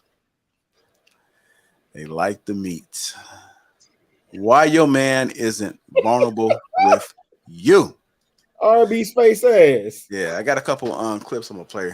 I'm gonna break it up. We can kind of talk a little bit in between, but let me just go ahead and get through this. Hit that like button, family. All right, what up, folks? It's your man, 100 Days of Summer. In this video, I want to talk about male vulnerability. I asked a question the other day of the women that follow the page: how do you know when a man is being vulnerable? What most women said is when he's revealing like his deepest, darkest secrets, things that he's afraid that, like other people would judge him for, things like that. All of those things that were listed give you some type of value based on a deeper level of intimacy, because the man is revealing things to you.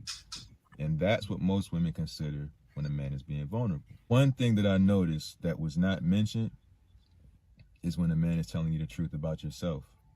When a man has said something to you that offends you, that makes you defensive. Those are the moments when we're truly being vulnerable with you.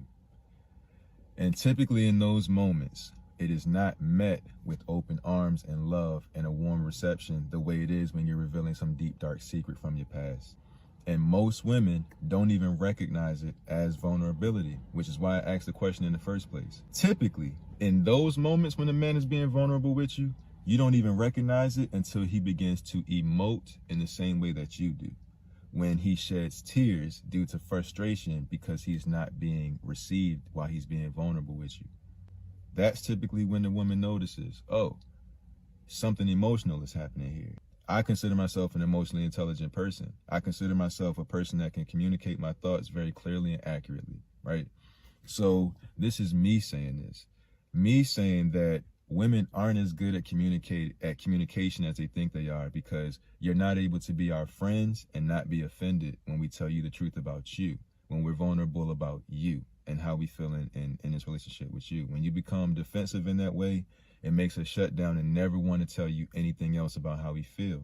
This is where you get that phrase, yes, dear, happy wife, happy life. If your guy doesn't talk to you about things anymore, if he's not vulnerable with you in that way, that's probably why. It's another part to it. You guys is okay, cool if I play it? Get it over with, all right, and then we'll just go ahead and talk about it. Here we go. That nigga was wordy already. Go ahead. Because you aren't as good at communication or receiving his vulnerability as you think you are. And let me tell you, when it gets to the point where a man has to shed a tear in order for you to recognize that he is being vulnerable or that he is in that place where he's at, that's abuse.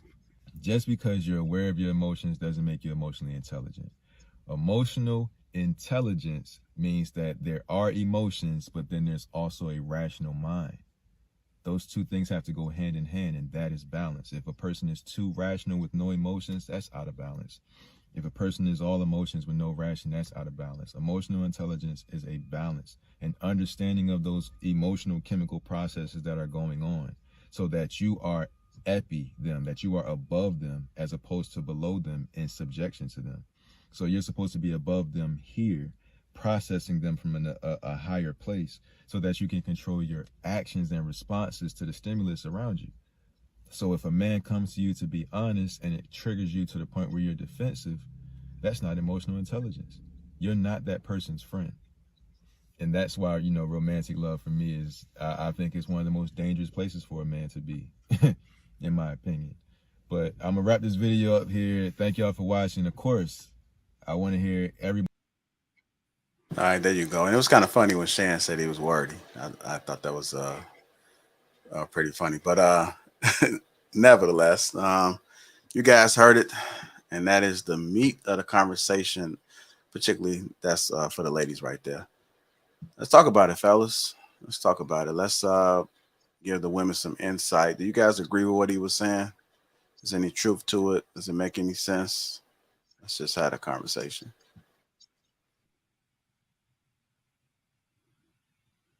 Amen. I guess we was praying. Amen.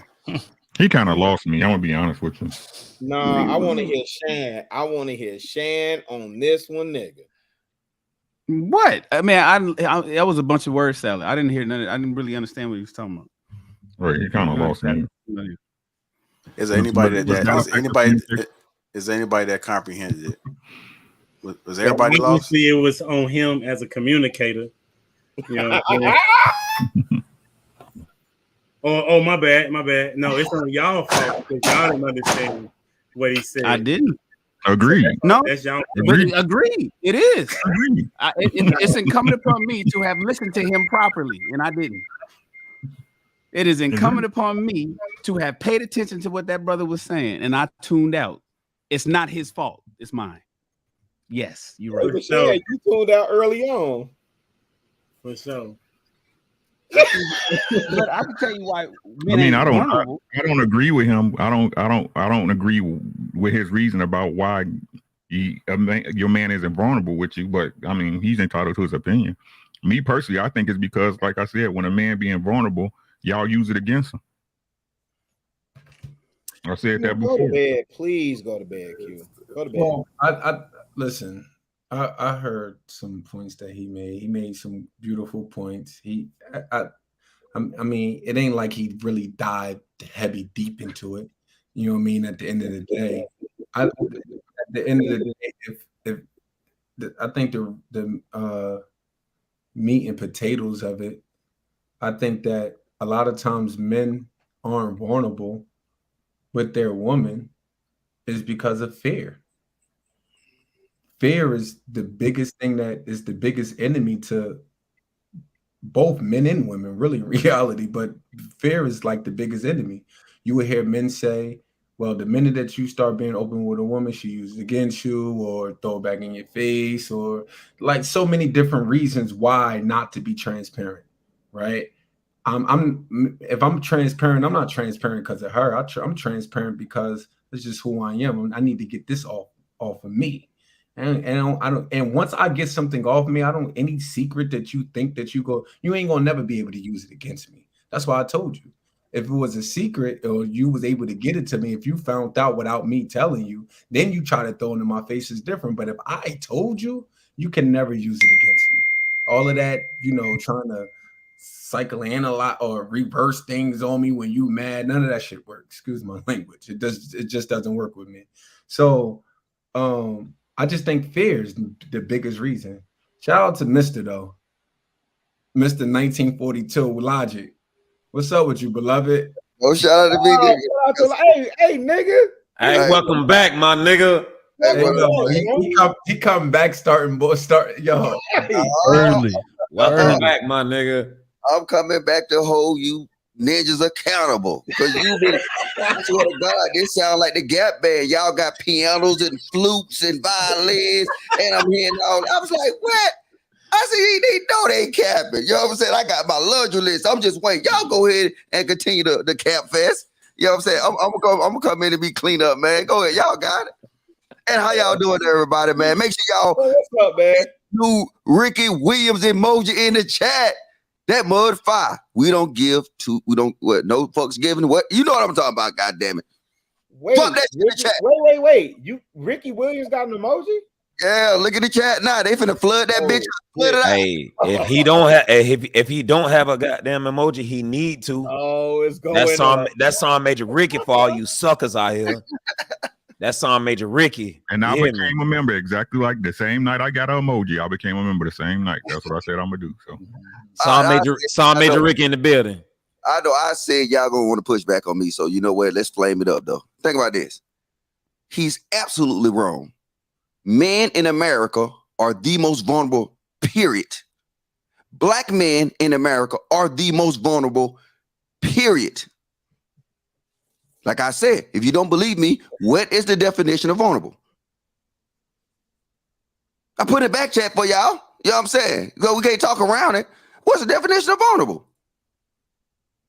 You said you wrote suspect of physical or emotional attack on harm.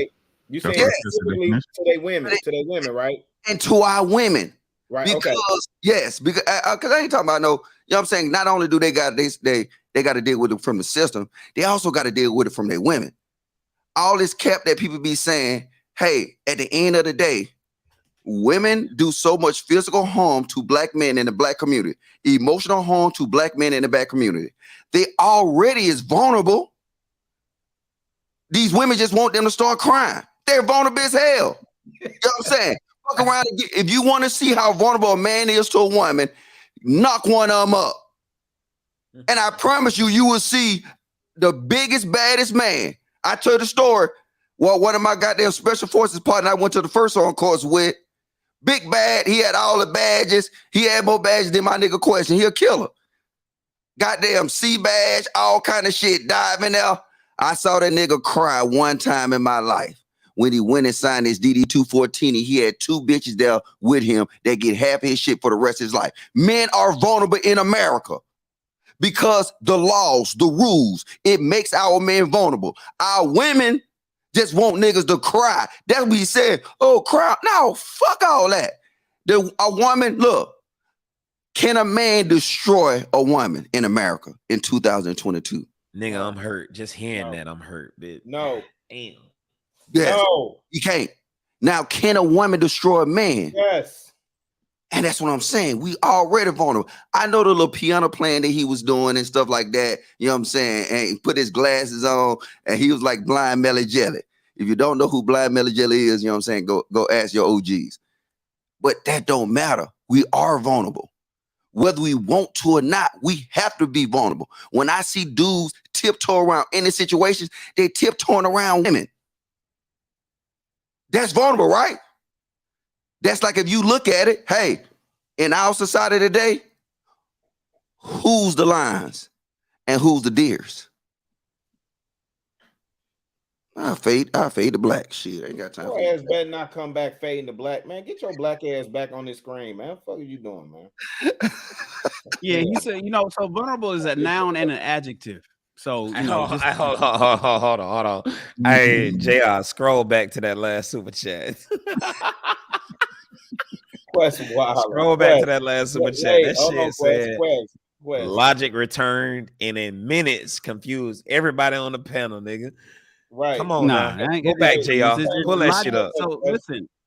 So logic is using the term vulnerable as an adjective where we're open and we're speaking on it in a noun form. So yeah, men aren't, open to attack is what he's saying. From a verb standpoint, yeah, absolutely. But the question I think is where he's asking, men are vulnerable with you, as a description, as something that I'm being. And so when it speaks like that, I think that's what JR is asking. It's almost like both things are true. My man is right. Black men in America are under attack. We're vulnerable and there's no cover for us. That's a fact. Ain't no cover, ain't no camouflage. We ain't no foxholes. It ain't not, we just taking bombs every day, everywhere we go. We taking bombs from our women. We taking bombs from the government. We taking bombs from fucking local and federal, right? We taking bombs from law enforcement. We taking bombs from our jobs. We're taking bombs from schools. It's from everywhere, and they just lobbing them on us, man. These mortars are coming in, and we just taking them. So in that sense, yeah, we are vulnerable. But then when you ask, are we being vulnerable? Should men be vulnerable? Why your man isn't vulnerable with his woman? Are we being vulnerable with women? Well, in that case, I don't think so. I think men are gonna clam up, and there's a good reason for it too. You know what I'm saying? Because, you know, in my estimation, I think that it's just, you know, and I don't want men to be vulnerable with women. Personally, I'd rather men be vulnerable with men. Men need men's spaces. Men need to talk and confer and confide in men. Huh? You have said that. Did we talk about that before? I'm gonna call it out for what it is, bro. The truth is, you could have the most sweetest. If you told your girl something that you didn't want nobody else to know, something that you held to the cup, something that you didn't put in that black space, that you didn't put in that black space. If it go bad, she gonna use it against you. In that argument, Ricky. And you know, listen, Shannon, I agree with you. That's the reason why we was talking about that man's class, right? And see, when you're in that man's class, we allowed to be vulnerable with each other like crazy. But I do want to say there's a balance. I think there is a level of vulnerability that you do need to have with your woman if you want her to understand you. See, that's that, and I don't think that you have to be. I'm not telling you that I'm not telling you. Some things is just men talk at the end of the day, right? Some things is just men talk, and I'm not. You don't bring men talk to your woman. You don't need to be doing it, all right? But I think that there is levels to everything, right? So I think there is a certain level of vulnerability that you do need to be with your woman in order for her to understand you. But other than that, you can't be mad. You don't understand me, but you're not really transparent with her neither for her to understand you neither. Like, you can't have it both ways. You know what I mean? To me, Ali, is some things a woman don't need to understand about you. You see what I'm saying? I agree to. I agree to that. That's why I say it's levels. I'm just talking about on a overall, like, she don't know you, dog. Like, you got it. It's like some people, like, let's be real. Some people ain't, man, like some people just so hurt or go with that, like go to the extreme. Like, it's a lot of people have been going to the extreme. I know when we was growing up, like in the projects, I don't need bitches, nothing, just like we just straight closed off. You just keep this work, do what I tell you to do, and that's just it. Like that doesn't work neither, bro. Hey, Sir Ali, can I ask you a question? Hey, hold on, Logic. Hold on. Hold on, real quick. I just want to say this. This is administrative, right quick. Which one of you amateur niggas keep allowing your phone to bling on the goddamn podcast? Please put your shit on silent. Quest, go on mute. Quest, go on mute. No, damn that. Who shit I keep hearing go ugly ass niggas, goddamn, put your shit on silent. What the fuck? I love y'all boys, but goddamn it, put your shit on silent. Hey, Ali, check this out. See, I want to believe you, but you know it's hard for me to believe niggas on YouTube. So I'm gonna just be honest with you, right? Now, and I want an honest answer. Which one exposed the other? Do you see constantly men expose women, or do you constantly see women expose men? So women definitely expose men. That's their way. And so wait. But I asked not the full dialogue yet. Hold up. All right. Women expose men with what? With whatever they feel like. Women do mental abuse. No. Listen, they expose men with their allegedly deep, dark secrets. Allegedly. So what I'm just saying, because I don't know that it be true. I'm just speaking hypothetically. Yeah. All right. So now, if you see him saying one end, you don't see men doing it. On the other end, you constantly see women doing it, right? But then you want to say men is not vulnerable to women. Like how can both of them be true at the same time? I don't think that. Here go the flute man. Here go, get it together. Yeah. Your ass just getting back and you ain't on camera now. Listen, Logic. I think that women to the front of the congregation.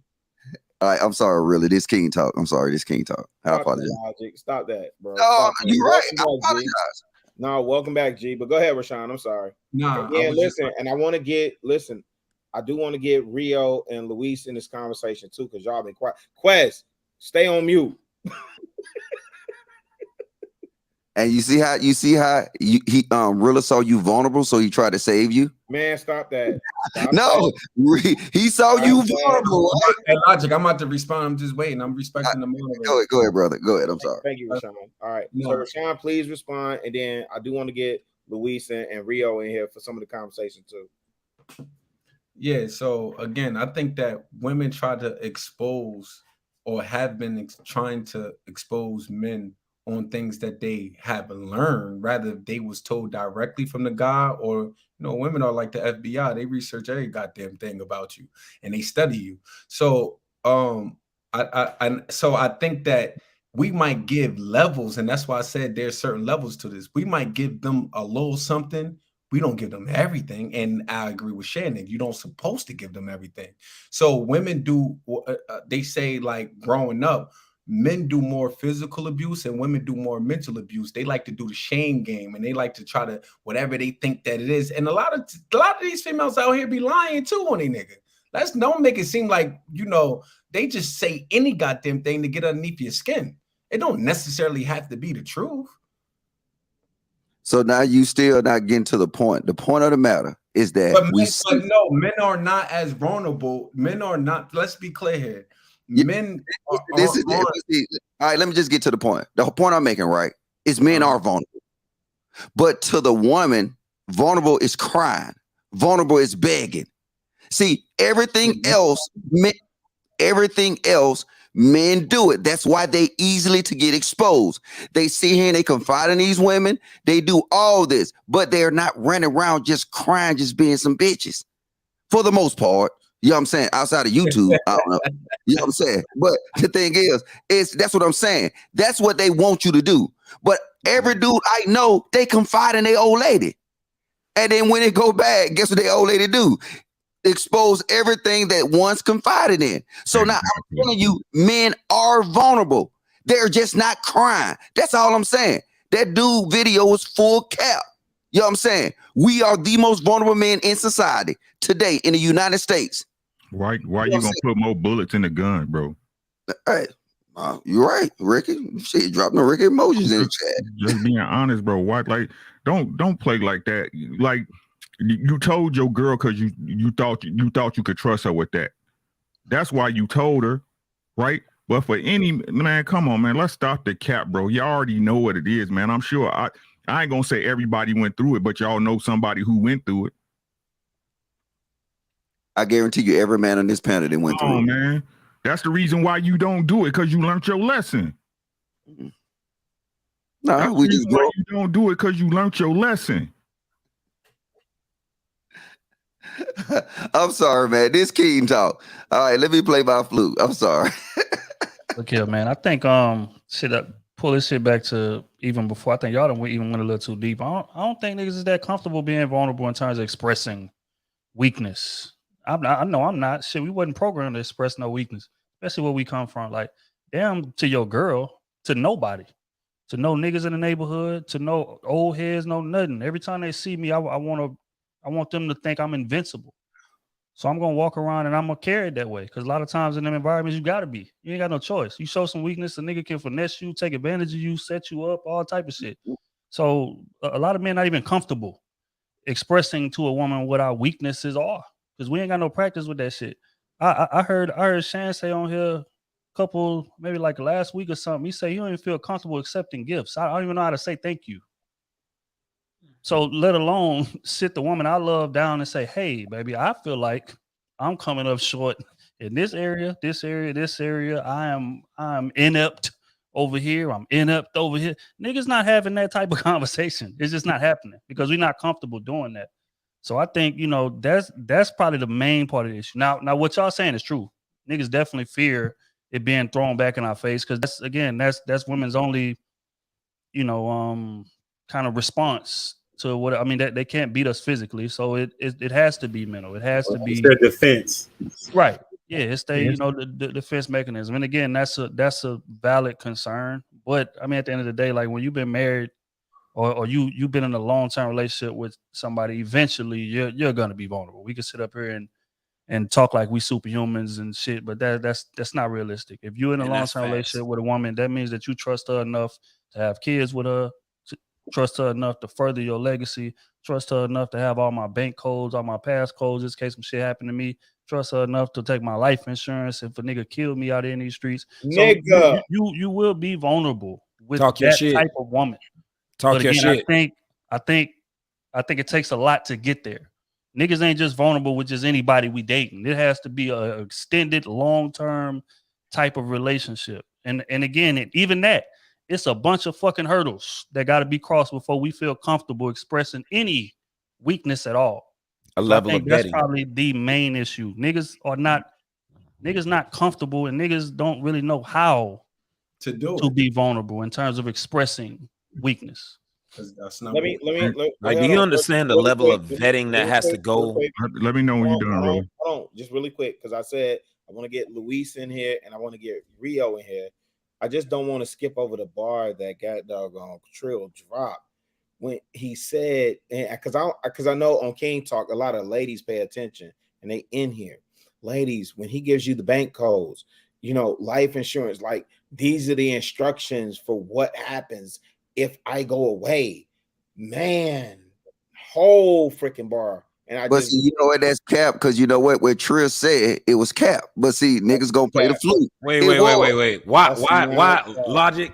Of all niggas on the panel, Yes. I'm gonna be the one that's gonna ask you, why is that cap, nigga? No, hold on. I won't Logic. Hold on. Go ahead. I hold it. It ain't that. Look, because I don't want you to lose your thought. I ain't losing no thought. Go ahead. Go with the other guys. Well, hold on, because JR not up here. So I want to get Luis and I want to get Rio in here. Then who did I say we go back to? We can come back to Logic. No, Logic, you after Luis and Rio. Come back to me because I want to know why you kept. Who am I? I can remember. Go ahead, Luis. All right. Thanks. So I'm gonna go have to know, but okay. So for me, kind of reading into it, I believe there's a certain level of confidence that goes into leading in a relationship and kind of setting the tone. And I think that what happens is when certain men can't be vulnerable, they overcompensate in certain areas to show that they're impenetrable, that they got this, right? So for an example, if a guy was to lose his job, we're going through hardship, guy lost his job, he's not going to run to his woman and be like, hey, baby, I lost my job, I don't know what to do, et cetera, et cetera. No, he's going to find a way to circumvent around that, talk to his people, and get it done, get another one, right? He's not going to go to his woman about that. That's not going to be his first instinct. I think that in the initial parts, because Chill did bring up on it, it takes a lot of building. It takes a lot of trust, and there has to be sort of receipts along the way left that, create that trust that kind of wove you two together. Because in the beginning, people are just kind of reading each other, trying to understand, like, do they stand on their square? Do they stand on what they, say? Or are they just talking? And can I trust this person to lead me into this relationship? Can I trust this person to be my husband, the father to my children? And I think that those conversations, Quest was about to hit on that. I don't think those conversations are brought up enough at certain critical points for people to really understand how valuable that is in a relationship. Agreed. I understand what you're saying. Rio. For me, it's if you break confidence, if I was vulnerable with you and you break confidence, I feel betrayal. And if it takes me a lot to get there, I feel I let myself down by just going out on that limb and trusting that you could handle whatever I gave you to hold. This is the reason why I feel like, listen, if there's something that you need to take to your grave, take it to your grave. I don't care I don't care what another individual is to you. You can't convince me that women by nature just don't talk, because they do. You know what I'm saying? They just do. And you knowing that, don't put something on them that they can't handle. I can think of countless times. It's just, it can be little things. It doesn't even have to be a big deal. You're trying to figure out how Sally, Tom, Dick, and Harry knew something, and you think about the one person that knew it. You're like, well, damn, I just happened to be on the phone with my girlfriend. Why is that any of her business? You know what I'm saying? It's these types of things. Aside from that, there's also the fact that I've been groomed to be the protector, not the baby. So if you see me break, right, whether or not it's consciously or not, you are going to see a certain level of weakness that you did not see before, right? And then I also, as a man, I look at my own reflection. I look at myself and be like, damn, you know what I'm saying? I also look at myself in such a way that, wait a second, at what point did I lose my shit? Because I knew who I came up to be. You know what I mean? And in order to prove my love to you, I shouldn't have to break that. I've been groomed this way for whatever reason it would be, right? And we as men, we I'm sure we can all relate to that to some extent. If a woman was to call, I don't care how old I get. If a woman was to call my mother and say, yeah, he lost his shit, he was in there crying and carrying on, she wouldn't believe him. That's not who he is. He may go in a corner and lick his wounds, but best believe he coming back out. You might see that motherfucker die for a minute, but he can get back up. You know what I'm saying? It's nothing wrong with being that way, right?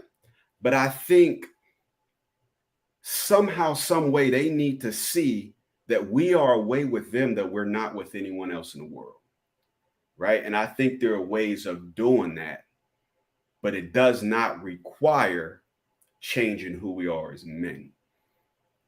That's just my take so far. That was good. The part that I was connected to, because I'm pretty vulnerable with my lady. You know what I'm saying? I mean, I'm sure there's some things that I don't talk about. I talk to my homies more though, right? And there is a point in which you should be vulnerable to her, right? But not with every woman. It got to be that one. It got to be that one. Like, dudes, if you just being vulnerable with every chick, then you need to check yourself. I was thinking about the part when he said the vulnerable part in which he was referring to is when you're able to communicate to her the issue that you have with her, such as I don't like X, Y, and Z about you. And then I am communicating what it is that I don't like about you. And then you go off on me because I don't like something about you. Right. And so I thought that was really interesting from that particular point, because we already talk about specifically Black women don't like to be told nothing, but I would suggest that no woman would like to be told anything. Right. And so if I am your friend and we are in this relationship, I know my homies, when I think about my friends, my homies, like I'm able to tell my homeboy whatever, if I'm like, bro, I don't like how you came at me. You know what I'm saying? Or what it is that you doing ain't cool. Like there's a different level of respect there. So, but as for a woman, if I'm telling you, you my road dog, if I'm talking to you and I'm telling you like I don't like what it is that you're doing, then it should be a matter of like you understand that we're on the same team and you represent me, and it shouldn't be no issue, as opposed to what most women do. They take it as an issue as opposed to I'm trying to get you to. They'll say it as you trying to control me or you want me to change. Yes, it's very possible that I want you to change, but it's for the betterment of us, right? And so that's the part that kind of stuck out in my mind, that when we try to be vulnerable from that perspective, there's a lot of pushback when it should be seen as we on the same team trying to get to the same destination. Understood. Logic been waiting patiently. Welcome back again, brother. Your presence on the platform. I'm just glad you made it back safe, man. We seen the IG. We seen it, man. Go ahead. What you got, bro? I was out there doing some killer shit. You know what I'm saying? Taking niggas out. Like, I'll wait on Quest to say something so I can goddamn go off on this pussy ass. Well, look, Yeah. Hey, I'm trying to find out how my nigga. Hey, look, I'm trying to find out how my nigga Trill was capped Wait, though. Quest. Listen, it ain't nothing like seeing boys go at it, bro. No, let him go. I'm gonna tell you. Not on Tuesdays. We can say that. That's Thursday. Anyway, it ain't no Thursday. We just having conversation. We man, shit. Ain't no Thursday energy. Yeah. What? So again, you didn't see me. Did I goddamn pick up my phone and show your number or show Trill? I ain't doing none of that. You know what I'm saying? This is real man. I'm just cause see, if it wasn't real man shit, you know what I do? I just let them get away with the cap. Nah. I just said no. I'm gonna tell you why I say it's cap, Trill. When you said no, I'm just fucking around. I saw that shit. That shit was classic. All right, but look, the reason I say it's cap because the thing is I understand what Trill's saying, but I think when these people talk about being vulnerable, they talking about displaying these physical emotions of crying and sobbing. When I'm saying that in a relationship, if a dude allows a chick in his house, he is now vulnerable. If he goes to sleep around that chick, he has now became vulnerable. If you want to be honest, look, the most shit that you can find out about anybody is the people who live with them. They can tell you the odds and ends. They can tell you if the nigga got doo-doo stains in his drawers. They can tell you everything because at the end of the day, he have a level of relaxation around that person. So he will automatically be vulnerable. She'll be able to tell the nigga if he don't pay his bills on time, if he's not a millionaire, whatever. She will be able to do a lot of things. That's why when you get dudes set up, they don't get set up by other dudes. They get set up by chicks because once you invite them in your house, you already is exposing your back. If you go to sleep around somebody, you're vulnerable around them. So that's why I'm saying in these questions about relationships and all that, men are vulnerable around these women. And it shows all the time. That's why we lose. We say this. This the message I heard a lot of you guys say. When a dude Trouble got set up by the chick and everybody was talking about it. Oh, he got caught slipping. Why he got caught slipping? Because he was vulnerable around a woman. That's all I'm saying. Gucci. Who? Gucci. I can go to a whole lot of them. And then if they get into incidents, it's because they showed a level of vulnerability around a woman. We are vulnerable to women because they're the ones who sleep in our bed. They're the ones who cook our meals. They're the ones that we'll share a household with. You know what I'm saying? And the reason I understand that is because I was in the military. So now I had roommates. I was, you know what I'm saying? We stayed with each other and shit like that. It was a level of vulnerability around these guys, which at some time created a bond. But just like a relationship, I'm telling you, you expose your back, you're vulnerable. The married people on this panel are the most vulnerable people right now to their women. Every last one of them. That's facts. I guarantee you, say something slick to her or let her get mad at you. And that's what I'm saying, bro. Like y'all, like I on the emotional tip, bro. On the emotional tip, bro. Y'all know it's some stuff you would never tell your girl, but all your boys know. All your boys know, because you know your boys will never hold it against you. That's facts. They'll never hold it against you. These women want to sit up here and say in a chat, yeah, you should be born. Well, y'all can't even y'all can't even be in a chat without being petty. Mm-hmm. But you think if you emotionally hurt or something happened between us, because it don't matter what I did, you're going to take it the way you want to take it, whether I'm right or wrong. And you trying to say like with that information, the one thing I trusted you with, you ain't going to use as ammunition. You a goddamn lie. I done seen it happen too many times. By some of the best women I know. Mm-hmm. Hell has no fury like a woman scorned. That's just the truth. Why would you give them that information? Why? They can't help you get past it. They can't help you fix it. They can't help you overcome it. They can hug you. Let you cry on their shoulder. And what's the first thing they do when y'all fall out? Oh, this pussy nigga.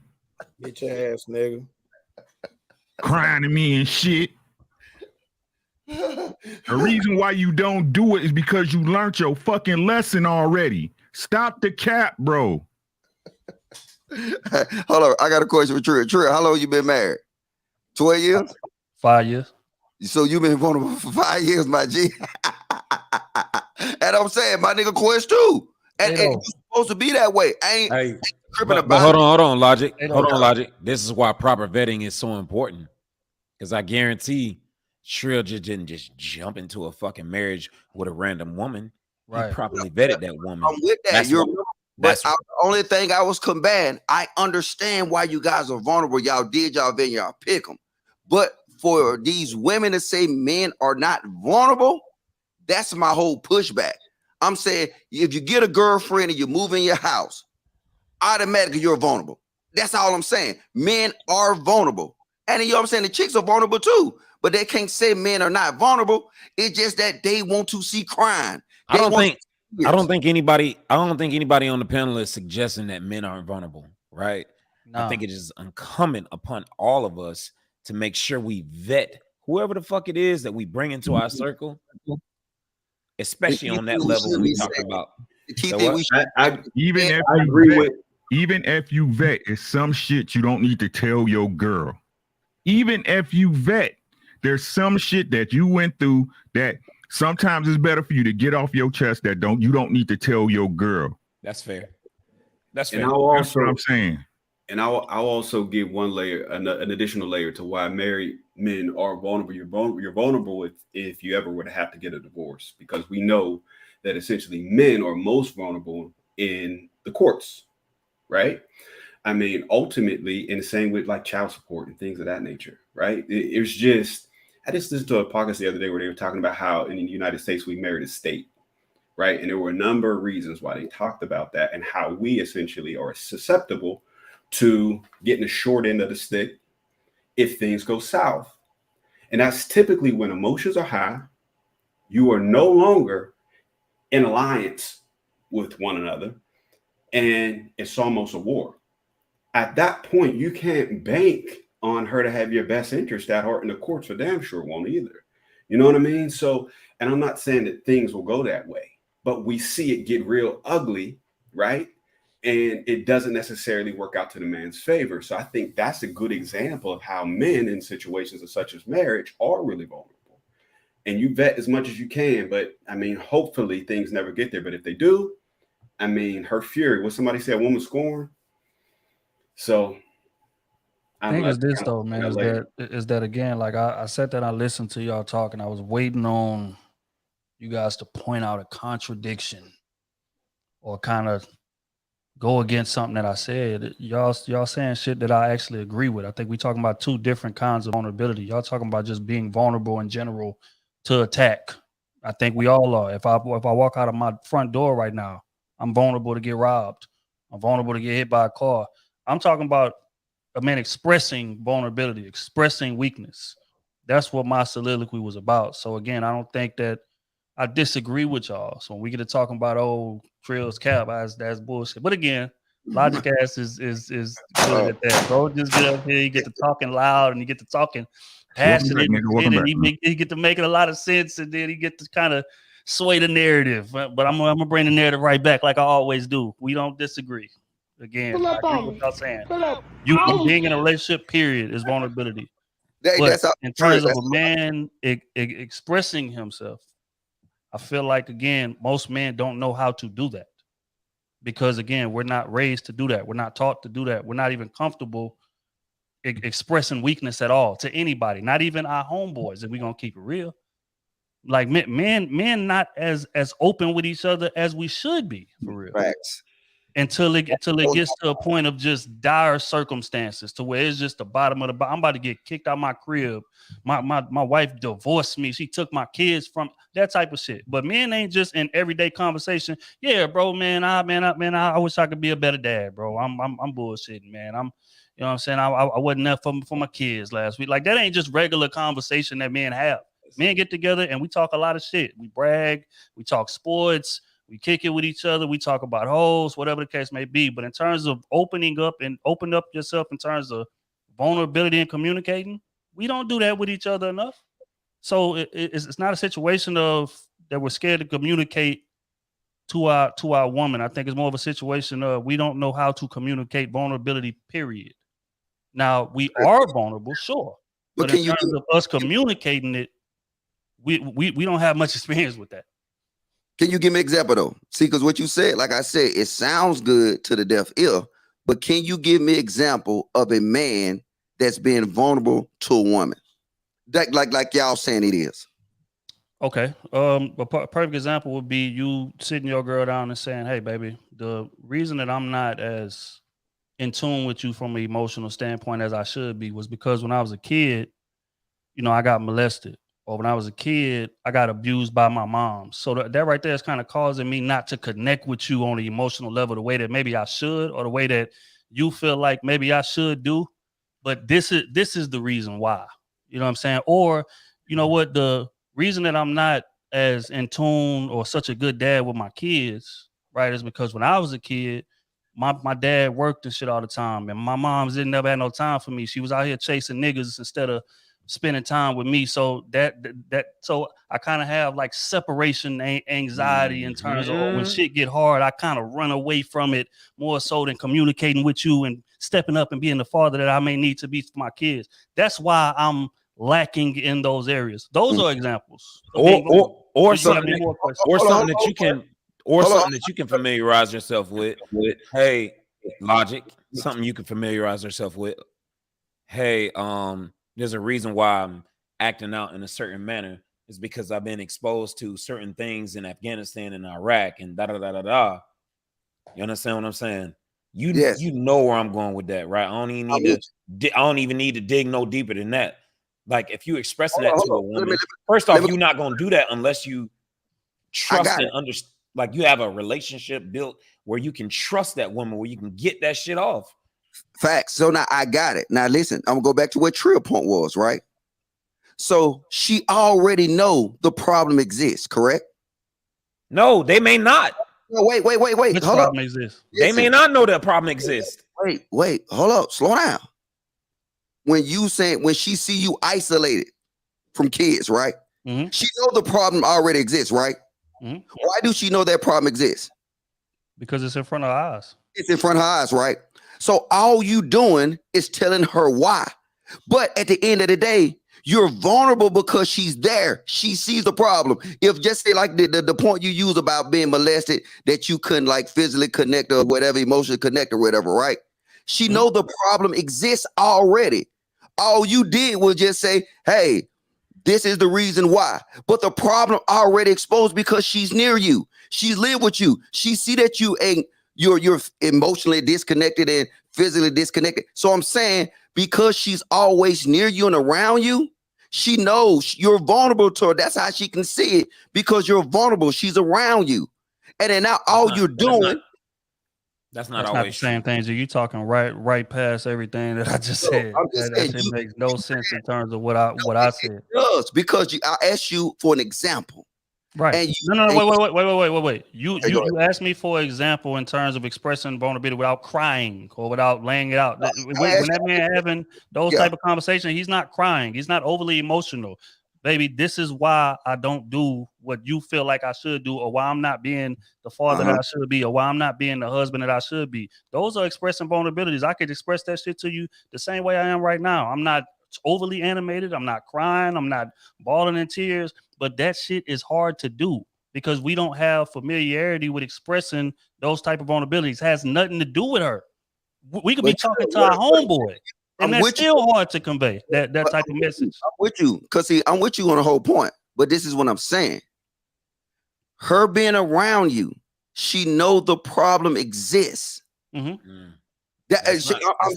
Yes, you can't get around it. Because for the conversation to even come up. Hey, Quest, yes, she do if she paying attention. She knows paying attention. You know what I'm saying? So if I have, you know what I'm saying, just like, you know what? Say if I have something that affected me in Afghanistan, right? And then she'll know this, right? Just say might have some type of disease or something I got from overseas, right? Mm-hmm. in order for it to come up, she didn't seen this. She didn't seen me shaking at night and shit like that, right? Or whatever the case may be. She experienced this. The only reason she'll experience this and nobody else experienced this is because she was with me when I was shaking at night. All I'm doing is giving her the story to say, this is why I'm doing this. The same concept that you said. This is why, you know what I'm saying, I'm emotionally attached. I'm physically attached from you because I got molested, blase, blase, blase. But at the end of the day, you're vulnerable around her. She knows the problem exists because she's around you. If she wasn't around you, how would she know you have cold sweats at night? That's why he's saying that, like, Logic, you're using it as an adjective.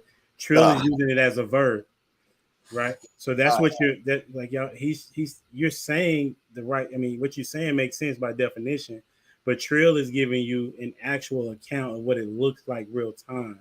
You are also, you're saying before it happens, Trill is explaining the cause of what it is, right? So you're arguing two different points of what Trill is trying to say. No, I'm not. What I'm saying you is are because okay, watch this. If she see him shaking at night, right? Just say Trill got PTSD real bad, right? And she see him waking up in cold sweats, right? He's already vulnerable at that point. He agrees with that. He agrees with that. And I'm saying all he doing is giving her the story, which is another form of vulnerability because now he has to give the backstory. Correct. And giving a backstory to what it is that's going on with you is another form of vulnerability, right? Because now you got to explain why you got these chills, and now you got to recalibrate. You know what I'm saying? What it is, or tell her what it is of why that is. So you are arguing a different point, even though your point is right. Trill is also right. You know what I'm saying? So men are vulnerable if you let women into your space, right? Then when they say, okay, well, what's wrong with you? And then you say, okay, well, what's wrong with me is XYZ, and this is the reason why. Now you have a different level of vulnerability. That is what is being conveyed. Now you already was vulnerable when she saw the incident. When she I saw agree. That's what I said. That was already being vulnerable. You know what I'm saying? Just because I give you a story to tell you why I'm doing it. You know what I'm saying? If I was right now, I get on here and then I was acting crazy and I pass out, right? And then you was like, okay, Logic, why you pass out? Shit, I was on that 1942. So at the end of the day, you are what I'm saying is I was already vulnerable in a situation. You know something was wrong with me, something happened. Just because I give you that excuse, you know what I'm saying? All I'm doing is telling you the reason that you saw this issue. But again, we arguing different points because I'm not saying that you're not vulnerable with the woman. That's not what I'm saying. Again, you're talking about just being open to attack. I agree with that. Again, like I said, I could walk out of my front door and be vulnerable. I don't have to be in a relationship for that. What I'm saying is men struggle to communicate the context, the reasoning, why I'm vulnerable. Men struggle to do that. And that is a different form of vulnerability because it's expression. It's telling you backstory. It's digging into fucking shit that I was trying to bury all my life. But now I have to bring it up in front of you. And again, like I said, men don't struggle to do that with just women. They struggle to do that with everybody. They struggle to do that with their parents in terms of pointing them out. Hey, well, you really the reason why I'm like this because of what you didn't do when I was like that type of vulnerability. That's a different type of vulnerability than just being open to attack, right? Again, like I said, I can walk out my door and be open to attack. When I get into a relationship, I can be open to attack. When I enter into a friendship with a nigga, I'm vulnerable. I'm open to attack. He could set me up, rob me, whatever, jealousy, whatever the case may be. Sure, you're right about that. Yes, but in terms of expressing vulnerability, that is a different form. So we don't disagree. We're arguing two different points. You're not contradicting anything I'm saying. So in summary, I'm not capping, but continue. You capping like shit, nigga, but go ahead. It ain't. Got his ass. He ain't got to understand. Hey, and no, I want to drag it on because you got your cheerleaders, you got homie. You already did drag it out. I can speak for myself. Go ahead and put. Welcome back, Logic. There's one thing I want to go ahead and throw in the pot. Somebody mentioned that men can be more vulnerable with one another, and I just wanted to add some additional detail to that. I think men can be vulnerable with one another when it's someone that they can relate to. For instance, like, okay, I remember I had an uncle that fought in Vietnam. nobody could really understand what he was going through, except other people who fought in Vietnam. That's the only people he thought could really get what he was going through and all of the different things that he experienced and how they affected him years and years later, but other people who were going through that same thing. What I will say is a woman who is truly empathetic, meaning that she has the ability to understand and share your feelings, I think you are more inclined to try to communicate with, because, you know, the way that she receives it may bring some sort of mutual understanding. And I think that makes things easier, especially for people who suffer trauma or various other things that they're going through in life. Sometimes shit just hits you hard randomly, right? And you carrying the weight of the world sometimes, or the weight of the burden of your family, so to speak. If you have an empathetic woman, it just makes it a little bit easier. On the other side to that, not every woman truly has that. One of the things I think about is when you fight versus when you're on good terms. A woman that cuts you down when you fight, you are less inclined to be vulnerable with when you're on good terms, right? You can't undo that just because we carry things differently, just because we have higher pain tolerance, just because we have the ability to lick our wounds and keep moving, don't necessarily mean that you haven't had any impact on us emotionally, you know what I'm saying, mentally, and things of that nature. And sometimes that can be hard, I think, for women to understand. So if I gotta have an armor and have a tough skin when we're fighting, I don't just take that off in moments where I probably need to be vulnerable and we're on good terms. It's not that easy. It's just not that easy, you know? And so we got to make sure that in these relationships, if women truly, truly want that, be careful how you fight. I'm telling you, be very careful how you fight. Because you're gonna have to deal with the consequences. Everything has a consequence. You're gonna deal with the consequence of that. We don't undo that type of shit easily. If we got to be tough with you, then we're gonna be tough with you. All right. This is why I always say, take your time when it comes to vetting these women, man. No cap. Like, women can hide themselves within a 6-month process. Take your time. Take your time when it comes to that vetting. I know JR trying to shut me up real quick. Take your time. All y'all niggas understand that. Take your time when it comes to the vetting process. Anything outside of 6 months, you'll start learning some things. Take your time all you want, bro. Take your time. If she get hurt enough, bro, she gonna drop it on you. Take your time all you want. Man, it's been a great show. I know it's we reached that mark. I want to make sure I get the guys off. I'm seeing the clues on the faces. So some of you guys. Don't try to shut me up, JR. Don't try to shut me up, nigga. I'm not trying to shut you up, man. Yeah, it's been a great show. Make sure you guys get your tickets to Atlanta. We're gonna be live August the 5th and August the 6th. So make sure you guys get your tickets. It is very important that you guys come out and experience the Lapeef experience. It's a 2-day event. It's gonna be epic. Mark my words. A lot of hard work is going into this. Sleep at nights at times, man. It's not an easy thing to plan an event. So if you ever plan an event, trust me.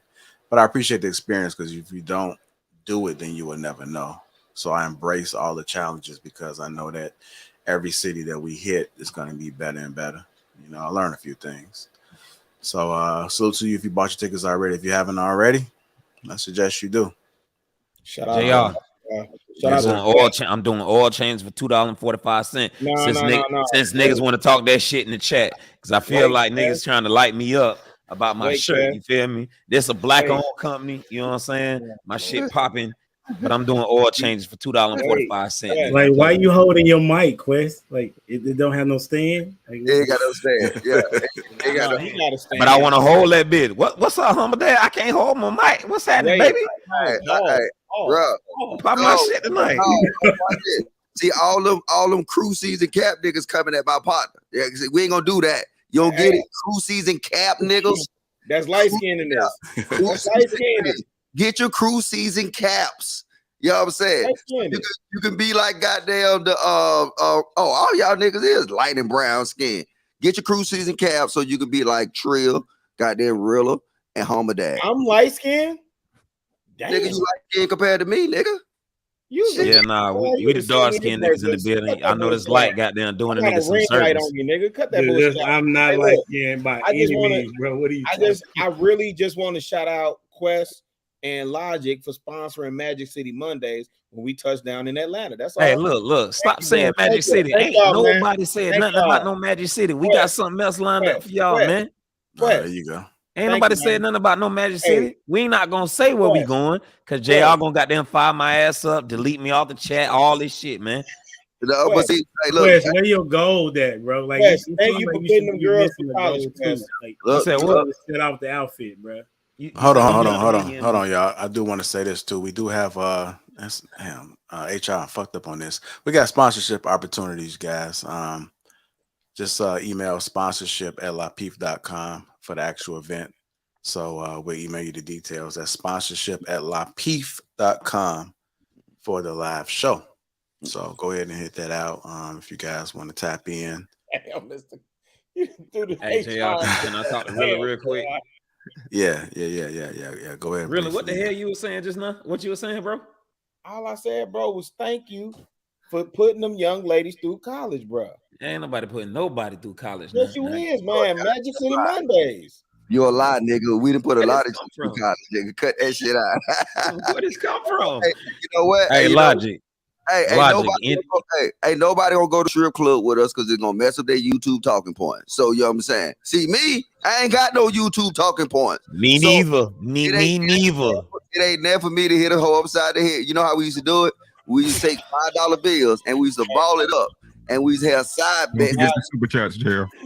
Hey, now, fuck, let me tell my story, man. I've been gone for a long time. I story out. Let my nigga pop his shit real quick. Logic, talk your shit, bro. We used to get a whole bunch of $5 bills and we ball them up, right? And then we used to do side bets to see who can hit them in the face, right? So, but you had to call it though. You had to call it you had to call it in the air face, and then now you can win more money. So you win more money than we pushed out. So one time I think it wasn't Magic City, it was Jazzy T's. I think I won goddamn a good little. Probably about $1,000. You know what I'm saying? Just in strippers. So that he said Jazzy T's. Don't go with me, because if you go with me, I'm gonna crush your YouTube talking points. I'm gonna say this though. Logic does have a point though. Hold on, fellas. Hold on. I'm up through that. Logic does have a point. Look, on Saturday evening, if you're trying to keep your little face cards a certain type of manner, you know what I'm saying? On this YouTube shit, don't fuck with us Saturday evening. I'm telling you right now, because we're gonna have some fun. We gonna have some fucking fun, and it ain't gonna be YouTube that whatever the fuck. All right, we gonna have some fun. We gonna have a blast. So if you trying to have a blast and you ain't worried about YouTube, the algorithms, and all your fucking fans and all of the bullshit, and you want to keep it G, come fuck with us. Hello, motherfucker. Hello, motherfucker. Hey, we got a little bit more money now, so we gonna double up. So if you can hit it off of one head to another head, then the pot is automatically doubled. So I'm broke, nigga. I ain't got no money, nigga. All right. I'm gonna go ahead and get through these super chats real quick. Super chats. Shout out to McCain Entertainment for the $5 super chat. Del Will says, simple men aren't vulnerable because we know nobody really cares about men's feelings, including the women they are with. Hey, appreciate you, sir. Also got Allen Girl Q1999. Men aren't vulnerable with women because they use it against them, or they don't listen, or they make what the man say about them, or they don't know how to shut up and listen. So shout out to Island Girl Q for that. Marcel 999. Both genders go to the extreme. They are attaching other people's experience, problems, and traumas to themselves when it probably never happened to them. They have walls up before they even try. Nat P. Again, $5. Two things can be true at the same time. Logic. That's for you, sir. Insane one, $2. Logic returns. Confuses the whole chat in minutes. Oh, wow. Shots fired. Chemo 999. The issue here is fundamental difference between men and women. We emote emotions in a completely different way due to how we evolve. Society is teaching men we emote in a defective way. So I appreciate that super chat. Also have Undergirl Q again, $4.99. Thank you, Trio. Thank you for being vulnerable and explaining that to us, sir. Bring it back. Hey, you know a sign of being vulnerable if these women in the chat start listening to you. I'll just say it. I'll just say it. Oh, wait. Chemo 199. Be vulnerable with the therapist if that's the case. I read that one already. Moving too fast. And same one, $2. Guy on the B-ball team and black girl told on him. The same one. We don't share information the same. We don't even prioritize the info on the same level. They told them, said I didn't know it was that important. Then why you tell me then? Why you tell me then? I the girl Q 499. Exactly, humble dad. To women, that's another way of being vulnerable. You telling us why. I girl Q again 199. My Mercedes needs an oil change and a new tires. She must be talking about me. Fuck you, goddamn Island Girl Q. I love you, girl, but at the same time, all that love you be shooting for all these niggas with these beards. Hey, what happened if all y'all niggas cut them beards off? What y'all niggas gonna look like? Look. Ain't nobody got time for that. What happened if you what y'all niggas gonna look like with them beards off? What happened if you grow a beard, nigga? Don't have us conforming. Hey, look, Jay, I just want to say that I got one thing. This is my Mr. Elijah Lapeef code. If a woman started agreeing with me in the chat, I gotta be saying. Jay, I tried to cut the music up on you just now. I don't appreciate that, Jay. I let my nigga ride. Goddamn. No, actually, I thought I was singling it out. So you guys can hear that. Jay, I tried to put that Jodeci on you just now, nigga. For the people, for the people that hear, this is Mr. Logic code to figure out if I'm saying something wrong or right. Look in the chat and see if the women agreeing with me. If they are, then I gotta be saying some fucked up nigga shit. I'm saying that's the horrible logic. No, that's perfect logic because terrorists will always look out for their best interest. You think a terrorist gonna agree? See, you know what, humble dad? You need to come to the Mr. Logic School of Gangster because see y'all. I don't, bro. Cause you green. I'm telling you, green. I'm telling you, you a whole meal for these niggas out on the street. You green. Hold on. It's held every Tuesday night during ladies' night at the strip club where you get 5 wings for $2. Hey, they be good too. Hey, no cap though, no cap. Real quick. Is who all is not coming to Atlanta on the panel right now? If you ain't coming, raise your hand. So everybody on the panel coming. You asked the same question 3 times. Did I? Hey Shane, you coming? Okay. Shane crazy. All right. All right, y'all hit that like button on y'all way out, man. Appreciate you guys. I know it's late. Thank you for the extra time. It's been another great show. If you just tuned in, you're late, catch the replay. Subscribe to the network. Get your tickets to ATL. Shout out to the sponsor, Teej Henley. Right. We out. Another bang in the books, y'all. Appreciate you, fellas. Thank you. Yeah. All right. After hours. After hours. Who said that? Hey, Q. Don't do with your after hour ass. Island Girl Q, bring your ass on for these after hours. All right. The terrorists. They ain't living right. Oh, Q. Hey, Q just said something. Hold on. Q just said something. She said she about to pull up on us. Hey man, ain't no, no, Q ain't pulling up. Coming, Q? Nope. Dial in, ugly ass nigga. Ricky got out of here quick. We usually do after I was at Ricky spot. And Ricky got his emoji. He said he out of here. Hey, nah. Drop Ricky shit though. Nah, drop Ricky shit. So we'll fuck with Ricky shit. Hey, find out Ricky. He probably in the chat. Find out Ricky doing after hours over there. Yeah. So we'll do after hours at we don't, you know, all due respect to the ladies, but we don't do, you know, we cool on that. There you go with that crazy stuff. It's crazy. This king talk, nigga. This ain't king talk, nigga. Who need oil changes? Who need oil changes? Who need oil changes?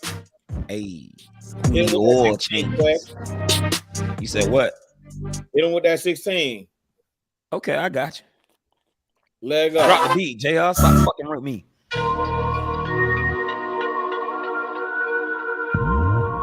This man on some gothic shit. Okay.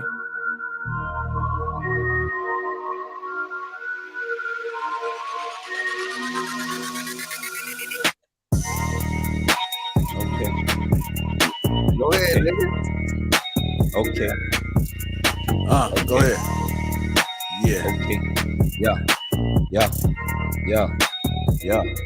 Yeah. Hey, we sitting with the Tesla. No oil changes needed. You ugly ass niggas walking around greedy.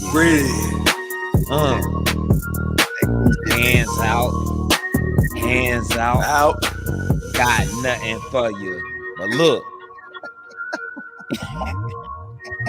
All right, fuck it. I'm gonna tear this bitch up. Revolution going on. You bitch ass niggas don't understand. 15. Take a word for it. And you pull up on your main girl in that red party. Power up. What? Your girl. Hey, go ahead, brother. Hey, Mumble mouth, nigga.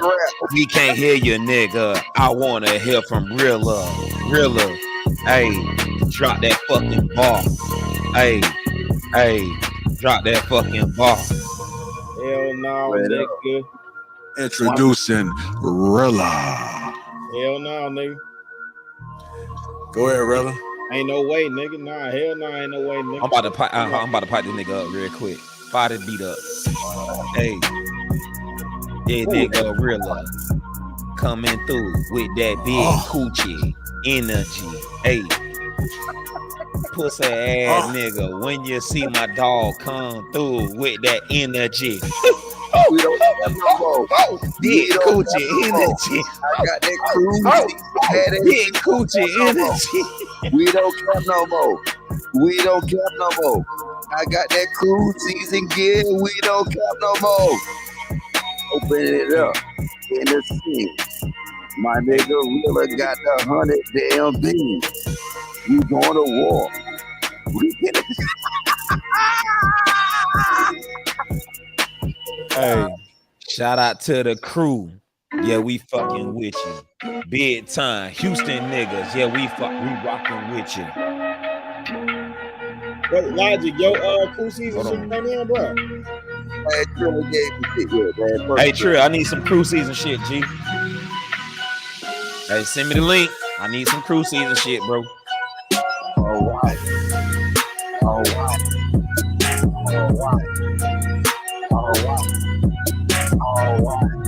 Oil changes.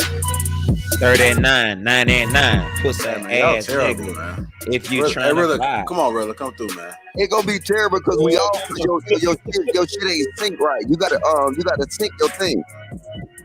You gotta put on multi-track. That's why, like, when on the live, when it play back, it's off because you ain't got on multi-track. I do got on multi-track. It is. Yeah, Island girl Q. She say off. we horrible. You adorable. Cap. What you talking to, Quest? Nigga, that's Cap. What the fuck? That's adorable. Was Quest looking in the mirror talking about some you adorable? No, I said Island girl Q. She say we horrible. You adorable. But that's Cap. Nigga, you are horrible. Face ass nigga. Fuck you, nigga. Ugly ass nigga. Fuck you. Hey, you know what? I love the Lapeef Network, man. I love the Lapeef Network. Niggas can really be who the fuck they are, bro. And there are niggas that try to be niggas that they ain't. That ain't us. I'm trying to be that nigga. I ain't. Be real. Hey, look. Hey, man, I still had about all you Lapeefers. I might be a little lit right now, but be who you are. Don't be who you ain't, nigga. You hear me? Paperwork. I still got about 4 more topics. Calling through real quick. Oh shit, no, y'all got that shit. I got work to do. I don't know why the fuck I'm up, man. No, nigga. You need to be up, bitch. We missed you, bro. Camera, Logic. I can flame your ass, man. Bring your goof ass back on camera, man. Yeah. Come on camera real quick, G. Nigga, I got so much work to do, nigga. Y'all don't know. Ain't nobody trying to hear that shit, nigga. We ain't seen you in a couple weeks, bitch. Bring your ass on the camera, bro. Stop fucking around. That goof ass shit, nigga. This paperwork party, nigga. Hey, they don't know nothing about the paperwork party. It's coming soon. Hey, man, bro. relax. Hey, Logic, relax. No, do you know what paperwork party mean though? Nigga, I be all up through these streets. I know who the fuck paperwork party is, nigga. Hold on. Wait. Hold on, Rilla. What paperwork party is? We back. Hey, Ricky, we coming to your shit? 5 hours or what? Wait, Ricky, we doing after hours at your shit? I thought I was about to run some questions. No, we finna do after hours at your shit. Yeah, we can go over your shit. Y'all want to? Yeah, no, we heading your way. Put the link in the chat, G. I'll line it up. Give me a second. Yeah. Hey. In the meantime, Rilla, what paperwork party is to you? I'm sorry, guys. Hold on. Real quick, let me see who we got in here. We got more than enough. Look, we finna head over to Ricky Williams' channel. Ricky, you finna drop the link. Hey, Q says she trying to cam up.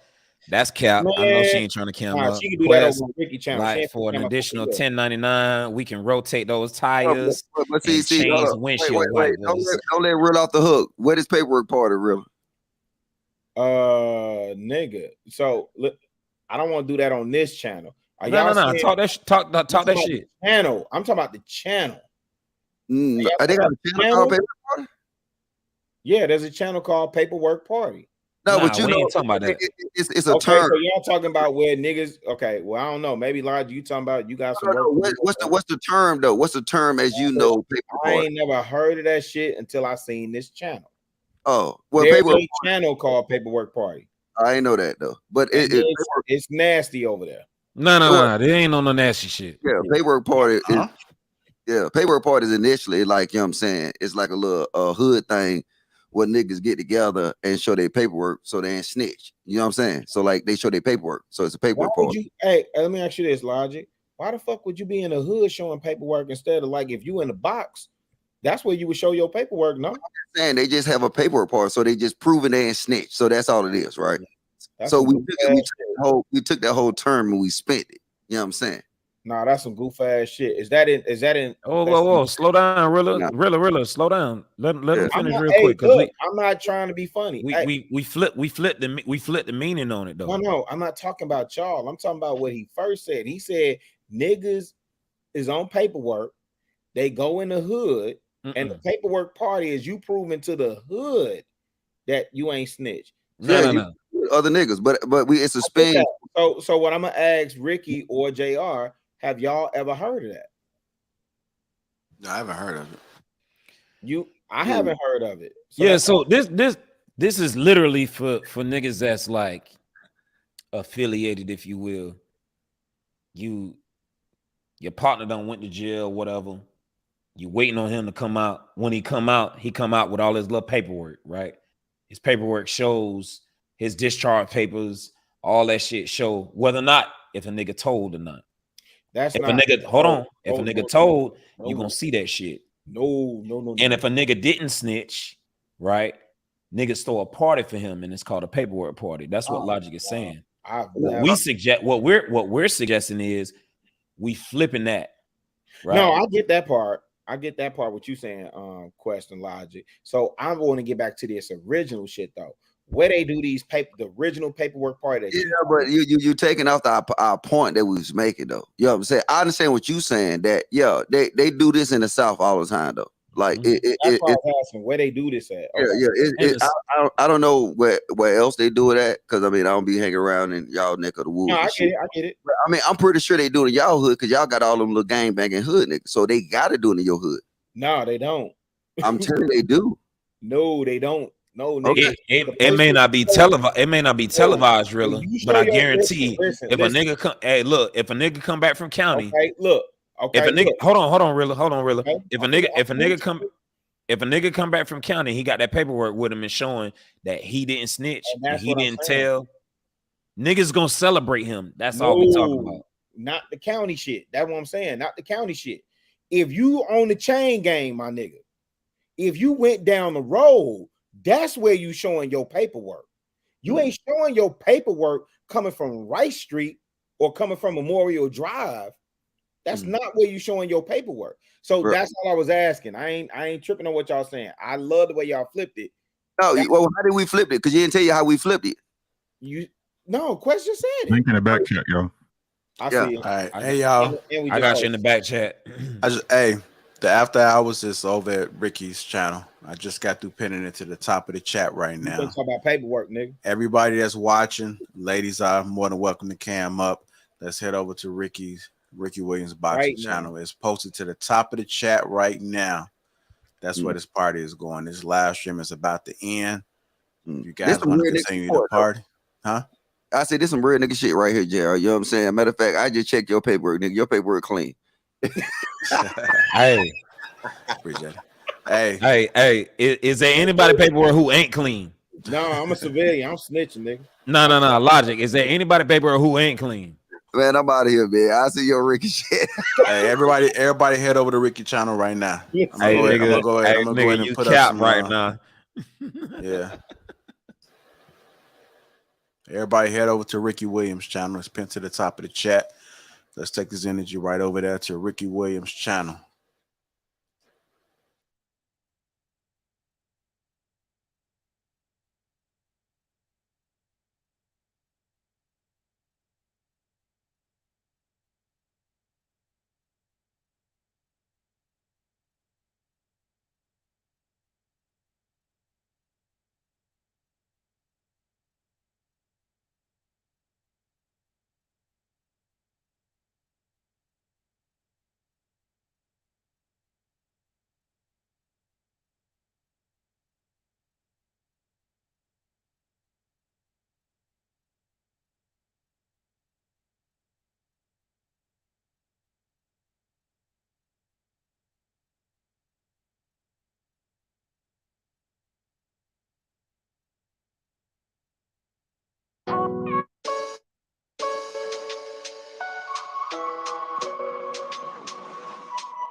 Make sure y'all click that link that's pinned to the top of the chat right there. After Hours at Ricky Williams' channel. It's pinned to the top of the chat. Hit the like button on the way out. Appreciate you guys for tuning in to King Talk tonight. It was epic, y'all. After Hours is at Ricky Williams Boxing Channel. Yeah. Let's go.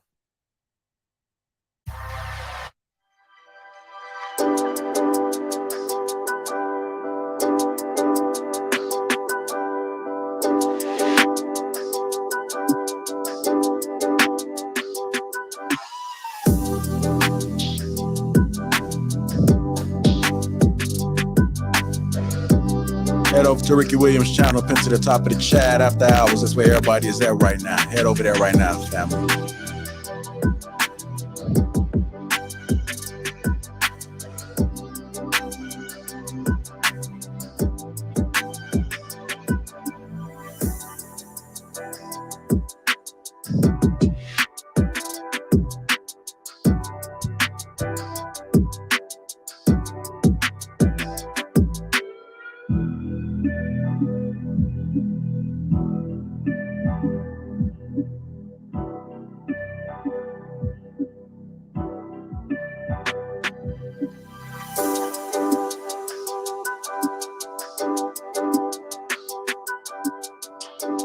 Guys, head over to Ricky Williams' channel, pinned to the top of the chat right there, family. That's where After Hours is.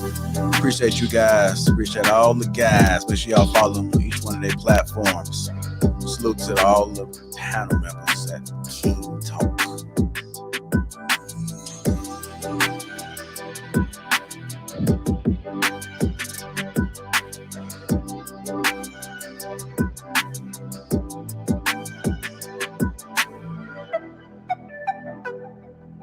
After Hours at Ricky Williams' channel. Make sure you guys head over there right now. That's where the After Hours is.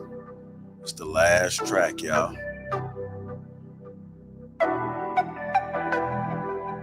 Everybody that's flood Ricky Williams' channel right now, y'all. Let's go ahead and support over there. We over there right now, y'all.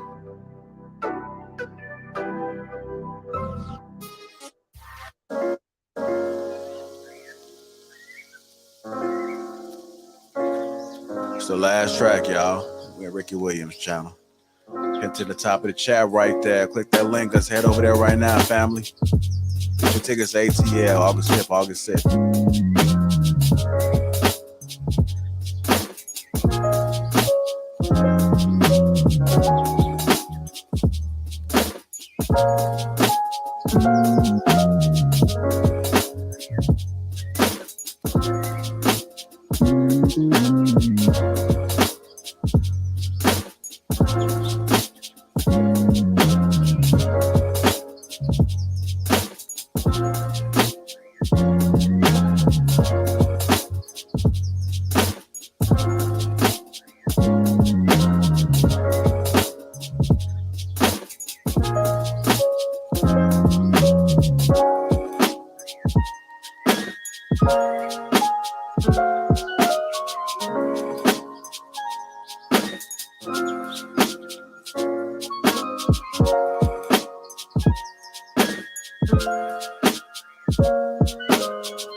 After Hours at Ricky Williams' channel. Make sure you guys head over there right now.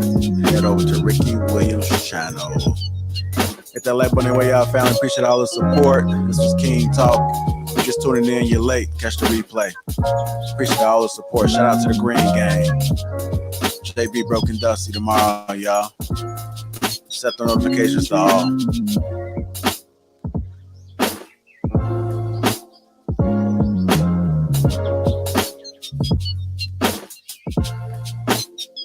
Come on, y'all, let's support each other. Let's just take this same energy. Each and every last one of you guys that's listening right now, just head over to Ricky Williams. You ain't got to stay long, but just at least hit that like button and let them know you was there. Let's take all this energy right over there right now, y'all. Appreciate you.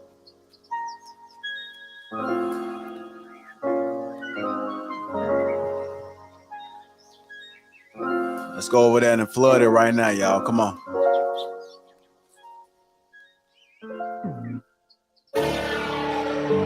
It's the last track, y'all. I'm shutting this down. Everybody head over to Ricky Williams' channel right now. At least hit the like button before you go to sleep. Let's go over there and support y'all. After Hours is over there. Get your tickets to ATL August 5th, August 6th. I love y'all. Appreciate y'all. Thank you for everything you guys have done for us.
Make sure you guys head over to Ricky Williams' channel right now, man. It's the last track.